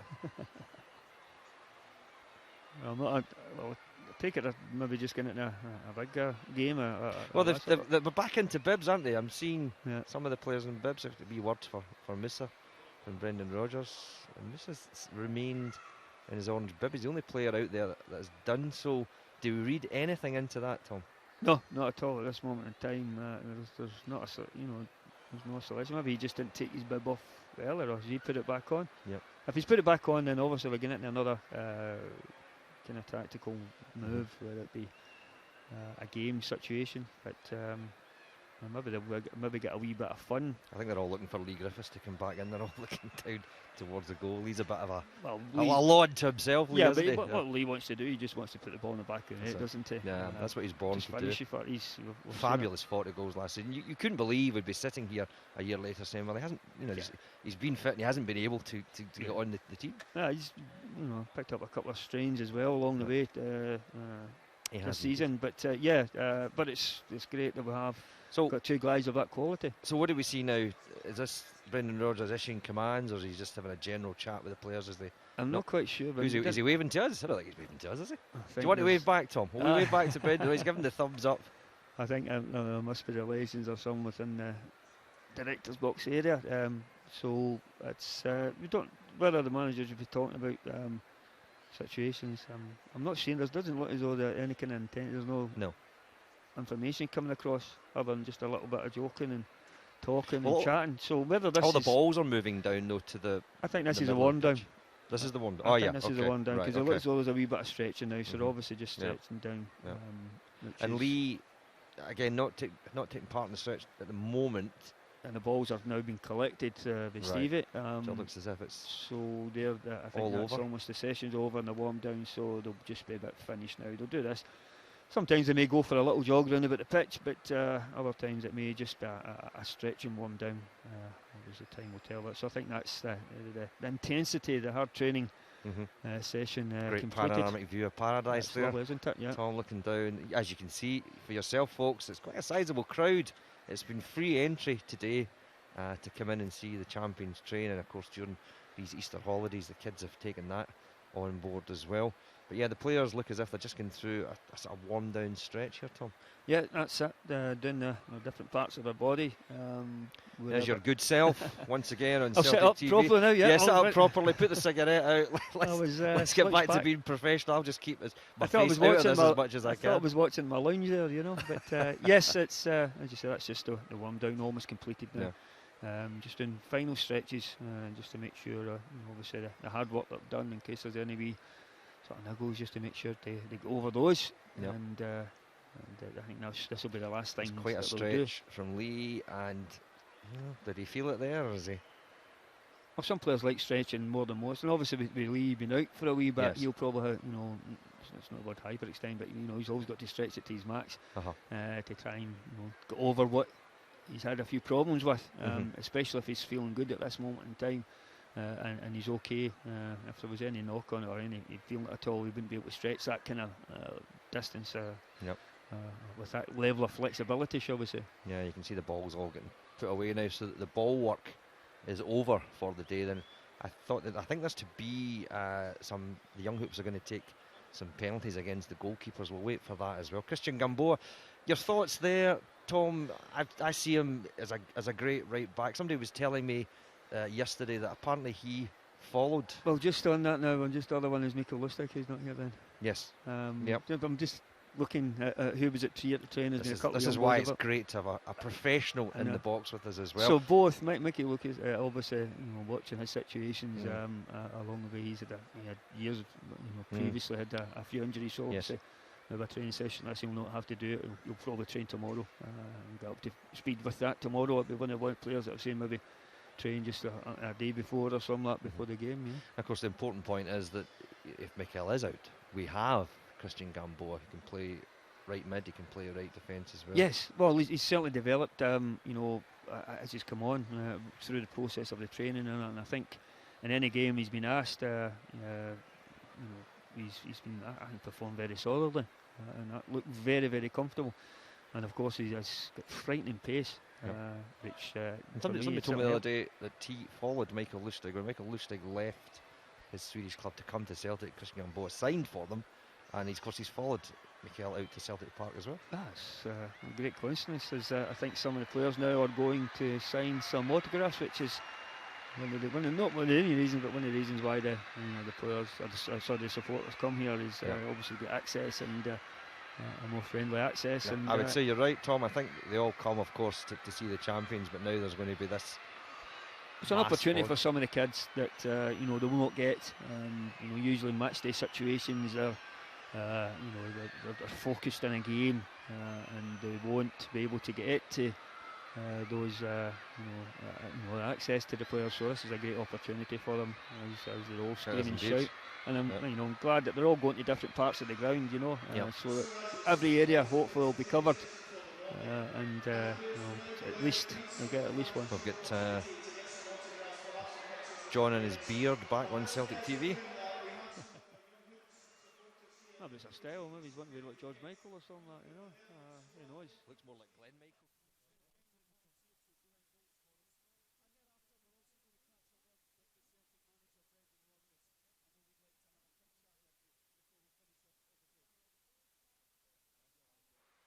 The young hoops, isn't it? They're going to be taking the penalties here, I think. It's obviously just to entertain the rest of the crowd, the older ones that maybe not want to get down to the front, and amongst the younger ones that are getting all the autographs and photographs. So they'll be entertained by watching the young hoops take penalties, hopefully much like the penalties that we've seen get taken by Scott, Lee, they're taking them from the penalty spot as well. That's quite a distance. Yeah, certainly there's some of them looking very young. This chap fancies it, doesn't he? Look at the run up on his right foot. Oh, what a finish that is! Brendan, quick, come back and sign this boy. Who is he? That was Ata Boric in the semi-final against, was it Dundee United? It was Remember indeed. That? Oh, what a finish! No goalkeeper's going to save that. Not at all. Trying to see what John's saying. It's Jamie from Glasgow. Here he goes. He's going to take it left-footed. Oh! Keeper didn't even move. And we're playing the music as well for the. Score a goal. That's what comes on, isn't it? That's what it's all about.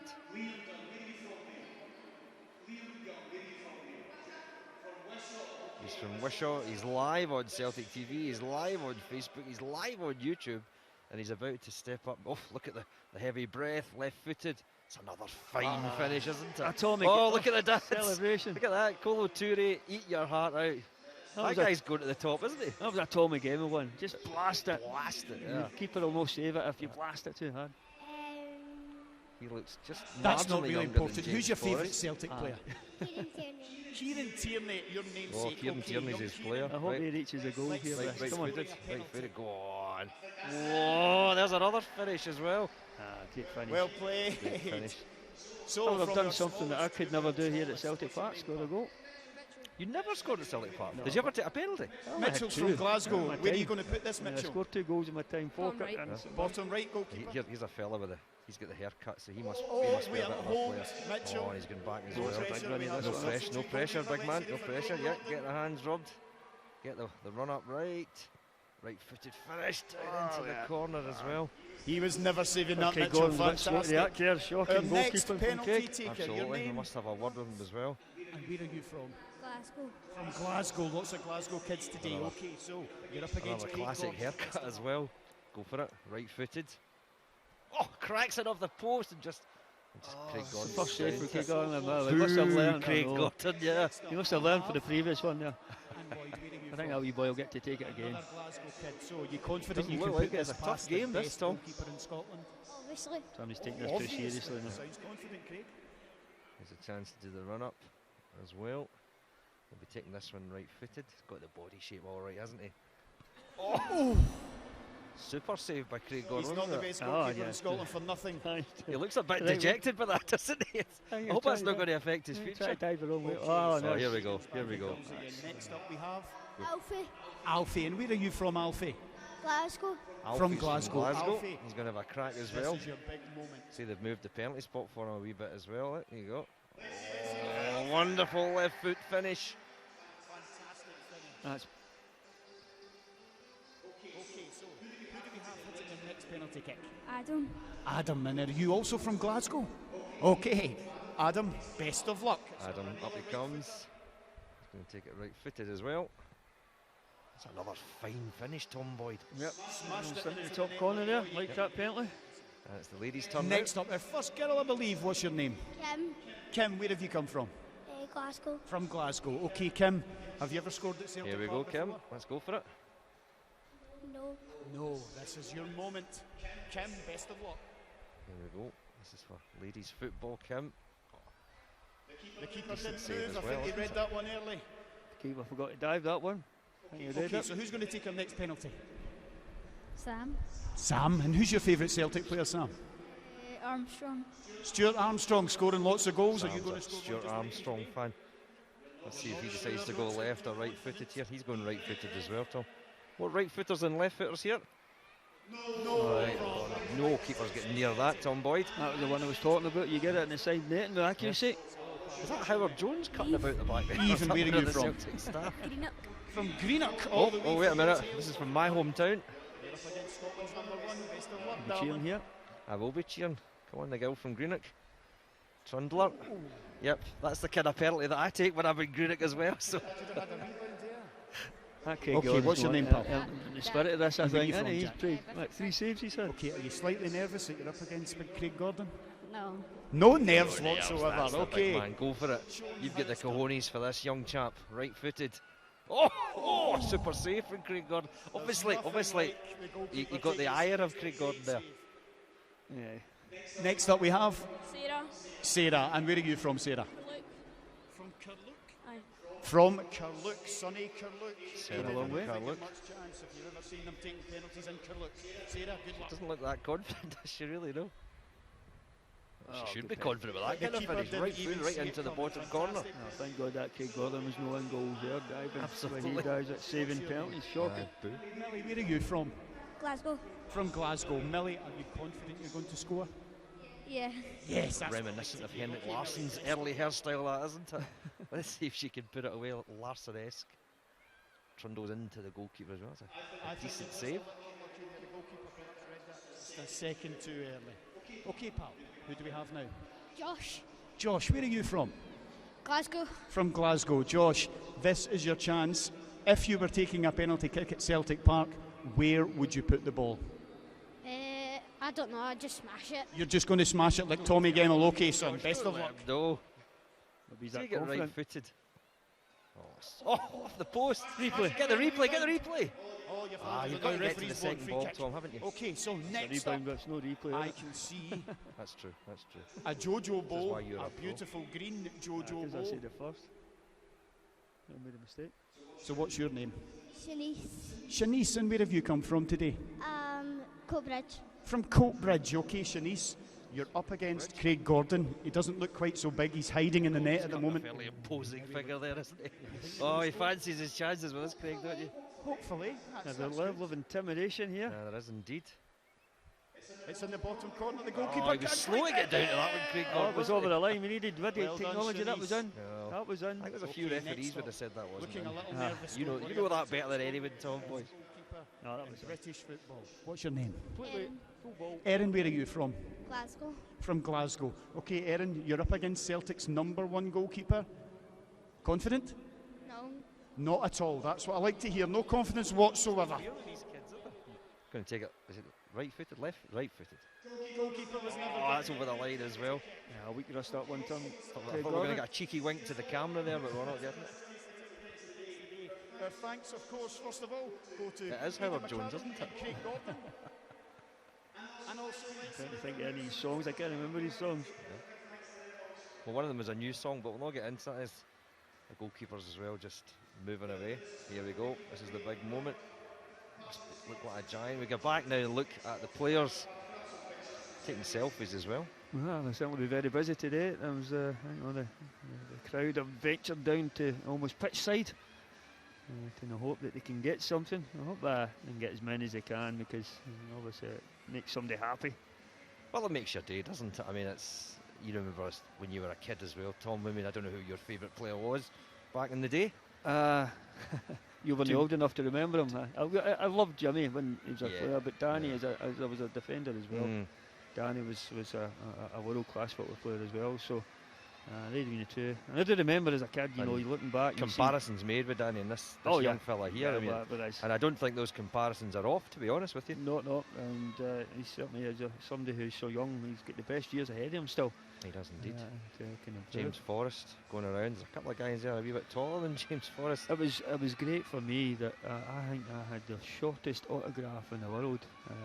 It was just a wee scribble. I wouldn't have liked to be Jan Vennegoor or Hesselink for, Yeah, you for would need a signing big it, start for unless that. he just put a JV or something. There we go. We're going to speak to John Brendan. First of all, it's a bank holiday weekend. It's early in the morning. There's 10,000 Celtic supporters here in the stadium. Does that really say it all about their support for the club? Yeah, I think firstly I would like to apologise for after the game at Tynecastle when we won the league. I know there was a lot of supporters came back to the stadium, but unfortunately we weren't coming back to the stadium. Plus we had a training session the next day, so the idea of today was to make up for that really. And like always, the Celtic support always turn out in their numbers. So it's an incredible support and a big thank you for coming. And of course, we thank you for opening up the session to the supporters today. Chris explained to us before the session that this is exactly what the boys would have been doing on any other Friday before a match on a Sunday. Is that correct? Yeah, but we have a certain periodised programme on how we work. Obviously covering all technical aspects of football, tactical, physical and obviously mental. But you see the quality and the intensity of how the players work, and obviously that's what they bring into the games. And now the concentration is very, very good, and hopefully the supporters enjoyed seeing that quality. And it looked as though we had a full squad out there training, everyone fit and raring to go for the matches ahead.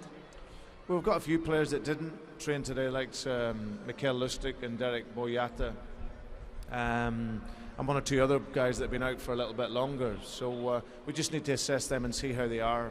If there's a risk, then we won't play them at the weekend, and then they should hopefully all be ready for next weekend. And I know this isn't the end of the session for the players today. What will happen hereafter and then into tomorrow for Sunday's game? Well, obviously in the next 5-10 minutes the players obviously need to go in. They need to continue with their recovery. They've some work to do in the gym, inside, work with the physios, and obviously just get ready for the game on Sunday. So, but it's been brilliant, great turnout as always, and it's always a huge privilege for us to be here, and we're always happy to be at Celtic Park. On behalf of all these Celtic fans here today, Brendan, thank you for opening up the session to us all. Ladies and gentlemen, let's hear it for the manager of the champions, Brendan Rodgers. Well, we've said it before, Tom, we'll say it again. He gets this club, Brendan Rodgers, doesn't he? Yeah, he knows what it's all about. He knows the feelings of all those supporters who came here to watch a training session, and he speaks ever so well. And I think we're just very fortunate that we managed to get somebody of the quality. Emilio of the passion. Right into the crowd too, isn't he? Yeah, I think there's a few over there. Scott, how does it feel training in front of 10,000 fans? Slightly different from the norm at Lennoxtown. Yeah, definitely. It was supposed to be an easy day today, and it was quite hard work, but no, it was a great turnout for the fans, and we'd like to thank you all for coming. It's been a great day, and hopefully the rain stays off for you. And look, during the session, it looked as if everybody was working at full intensity. There was nobody giving any kind of mileage during that game. Everyone taking things seriously.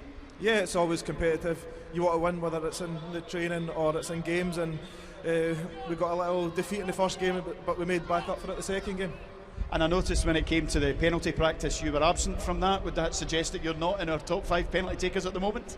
I think the gaffer made that clear, and my 2 penalty misses as well. But no, we've got some fantastic players here, and today was a great occasion for the fans and the players just to get together and for them to see what we do and how hard we work day in and day out. Bruni, once again, thanks for having us today. Ladies and gentlemen, Scott Brown.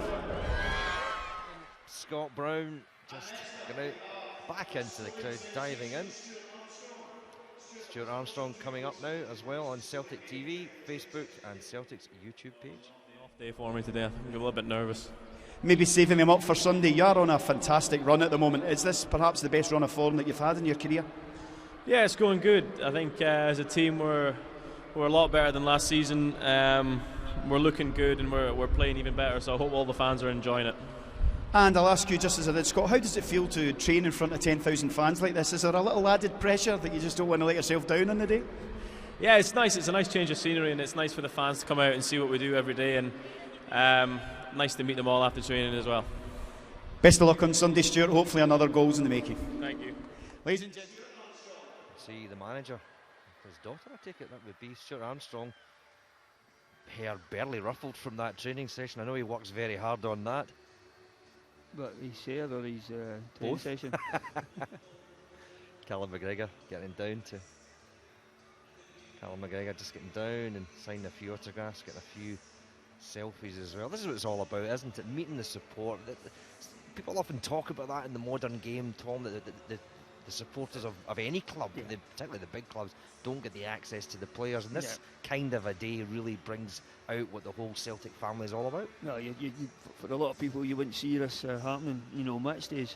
There's so much as a focus on trying to win the game, and it's an opportunity for quite a few of these kids may not be season ticket holders. They've just been brought along to try and experience, and see the players training, see some of their favourites. And managed to get look at the thrill on the face of that young fella there to be so close to Mr. Dembele. It's quite phenomenal. I think he's got a quicker autograph than myself. He has. I've seen his autograph. It's quite quick.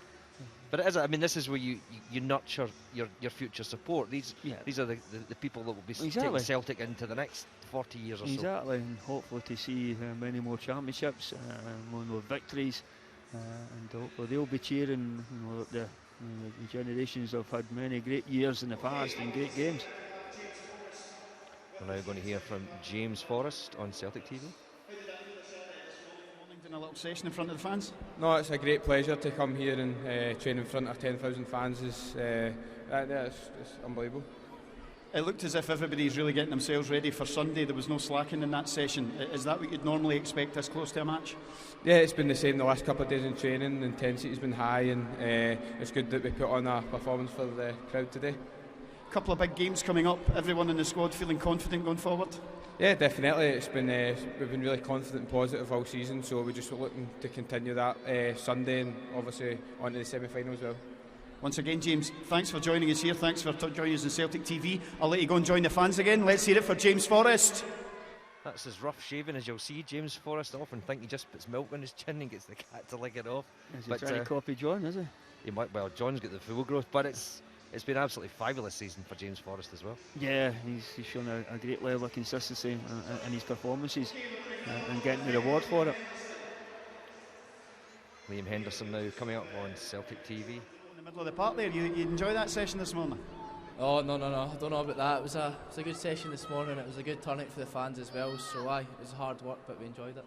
Do you think you would go anywhere else in the UK and you'd find 12,000 fans turning up on a bank holiday Friday morning at 9 o'clock to come and watch their team? It's quite fantastic. No, it is brilliant. As I say again, there's 10,000 fans here, and it was a tough session, so it was a good day for everybody. Obviously, there's some games between now and the end of the season. We've got a trophy to lift. You'll be hoping to get as much game time as possible. Yeah, I hope so. Obviously, if I need to keep working hard in training, but hopefully I can get a few games for the end of the season. Well, I know these guys are looking forward to seeing you in a Celtic jersey again out here at Celtic Park. Let's hear it for Liam Henderson. Liam Henderson, cup final hero last year, Tom. A lot of talk that he might not come back to Celtic. Not from Liam, it has to be said. I know that a lot of Hib supporters were hopeful they could hang on to him, but he's another guy I'm really glad to see him back in the Celtic ranks. Yeah, there's another one who's on the fringes of things, and maybe he'll get a cup winners medal again this year. That would be great for Liam. I don't think maybe too many players have done that with two different teams. That's true. Yep. It's not happened too many times down the years. So and consecutively as well, which is a possibility, Mm-hmm. So hopefully we'll get that opportunity for Liam to do that, and he'll be desperate to get a starting lineup as well. Eric Sviatchenko, a few words and a wave. Eric, how are you enjoying the experience of having the fans along during a training day? It's amazing. It's one of the rare places where we can gather so many people together for a light session of training. So a big applause to all the fans. And I know the manager was keen to thank the fans for their support during the season, but I think the fans really appreciate getting to see just how things work, and it looks as though there's lots of different styles and methods of training. Very interesting for us to watch. I hope so. It's not that simple what we do, so for the fans to come a little bit inside the walls, so to speak, it's rare and it's a good thing to do. And you're looking forward to a trip up to Dingwall on Sunday to play Ross County? Not an easy place to go? No, it's always a difficult place. It's far away, first and foremost, but we'll do everything we can in our power to have a good result. Best of luck on Sunday, Eric. Thanks for joining us. Eric Sviatchenko. The thoughts of Eric the Great there. It's Callum McGregor comes off. He's looking to speak to Celtic TV as well. How are you enjoying life under Brendan Rodgers? Yeah, it's been great. Manager's come in and he's totally kind of changed the way that we're working. Everybody's working hard. You see the results that we're getting is really, really excellent, so hopefully it continues. I noticed during the session that he did work very closely with the midfielders. Is that the norm? Does he like to get involved with you guys in the middle of the park? Yeah, he likes to work the sort of rotation and keeping the ball and then try and getting the ball forward to the sort of forward players for them to go and score. Number of games coming up. It's a big squad. You'll be hoping to be involved as much as possible? Yeah, definitely. I've always said that as soon as the manager calls on me, then I'll be ready to play. Ladies and gentlemen, let's hear it for our number 42, Callum McGregor. You can see the enthusiasm from Callum McGregor, can't you, Tom? He's always wanting to be a part of this Celtic setup. Yes. Here comes KT, he's got his own fan club. You're very popular here with all the Celtic fans. I know that you're a huge fan. If you weren't out on this pitch, would you have been here today to watch this training session? Aye, probably. A few of my pals are here and that, so I'm still looking out for them. And looking forward, game on Sunday against Ross County. What will happen now for the rest of the day and into tomorrow? What are the plans for the players? Well, most of us will go up to the gym next, then we'll go for lunch and recover, then just rest the rest of the night, then back in at Lennoxtown tomorrow morning. And for the remainder of the season, one major target is to win the treble. You're looking forward to next week's semi-final also? Aye, everybody here is looking forward to it, but we've still got a game on Sunday to take care of first. Let's hope we do take care of that one. The best of luck on Sunday, KT. Cheers. Ladies and gents, KT it is. You hear the squeals for that guy. I think he's Harry Styles or something. He's from a modern band, just to let you know, Tom. Yeah, I know you're more a Bing Crosby man, but... No, Harry Styles, I don't know who he played for, One Direction. Good man, there you go. We actually had, what's the word for a group member, a pop group, a band member. You've heard of the Beatles, Tom, I take it, yeah? He actually played it here, Louis That's right. Tomlinson. That's right, he did. Twice, actually. Played it here. And a couple, I think it was in his team one time, so I do know. I'm up with the young ones. Well, I wouldn't berate you for your pop knowledge, to be honest. Scott Brown, of course, in amongst the thick of it, as he always is. Look at the delight of some of these young supporters just getting the chance to be within kissing distance of Scott Brown. That young girl looks as if she's about to reach across. He understands what being a captain of Celtic Football Club is all about, doesn't he? Oh, of course, he certainly he's took that on board. He's sort of grown into that role and the responsibility that it brings, and I think he's really embraced it and really got into the act of what it takes, and his performances certainly this season have certainly proven and shown what he's becoming of a Celtic captain. Understand. We're going to hear some words from Lee Griffiths shortly as well. If you stay with us on Celtic TV, on Celtic's Facebook page, and of course on Celtic's YouTube page, we'll be hearing from the striker supreme. And here he is coming up to speak to John. It's Lee Griffiths. Lee, first of all, it's great to see you back in full training. Is that you now getting back to full fitness? Yeah, I'm fully recovered from injury. It just feels good to be back out in the grass again, and hopefully that's me at the end of the season. During the training session, I don't know if anybody has scored more goals in the training session. Looked as if you bagged about 5 in the first 10 minutes. Is that the norm for you in training?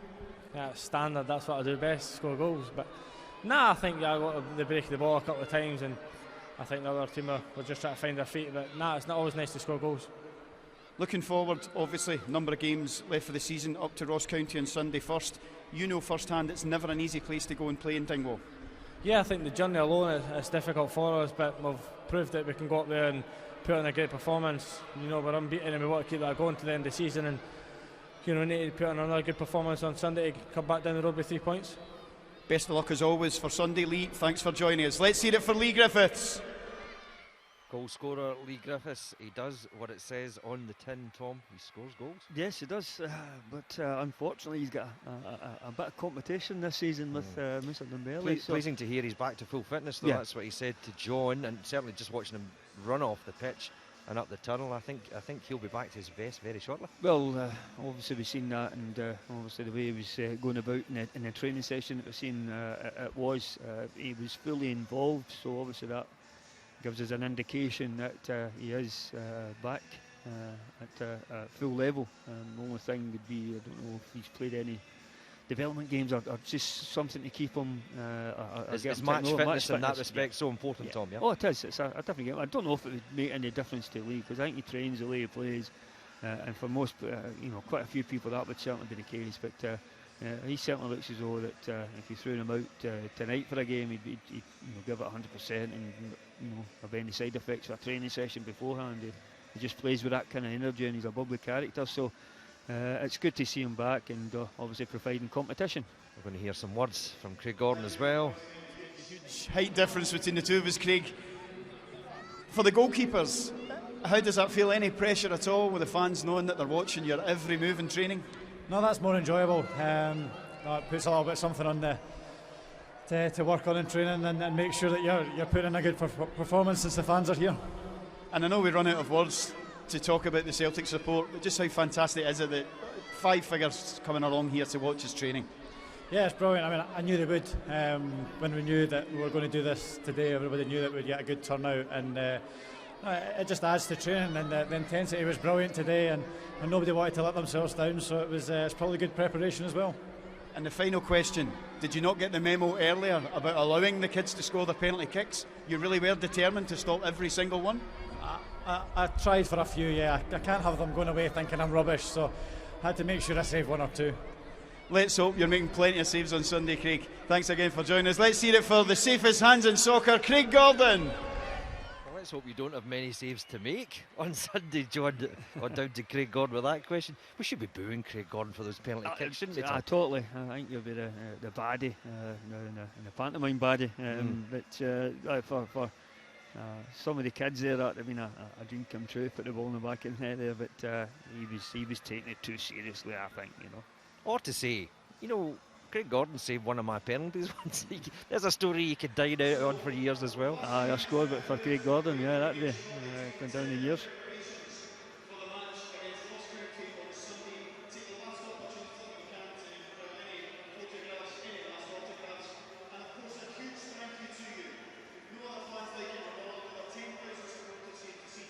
training. I know the manager, all of the management team and all of the players absolutely love having you here today.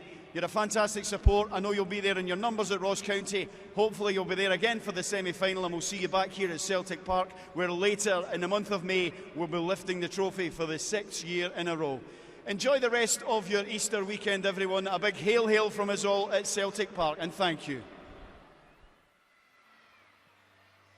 Well, as John Ledwith said, 10,000 people turning out to see Champions Day in Paradise. You've been joined by Tom Boyd and myself, Jerry McDade, here on Celtic TV, on Celtic's Facebook page, and of course on Celtic's YouTube page. Thank you for joining us. Enjoy the rest of the weekend, and remember to tune in to Celtic TV on Sunday for the big one against Ross County. Hail, hail.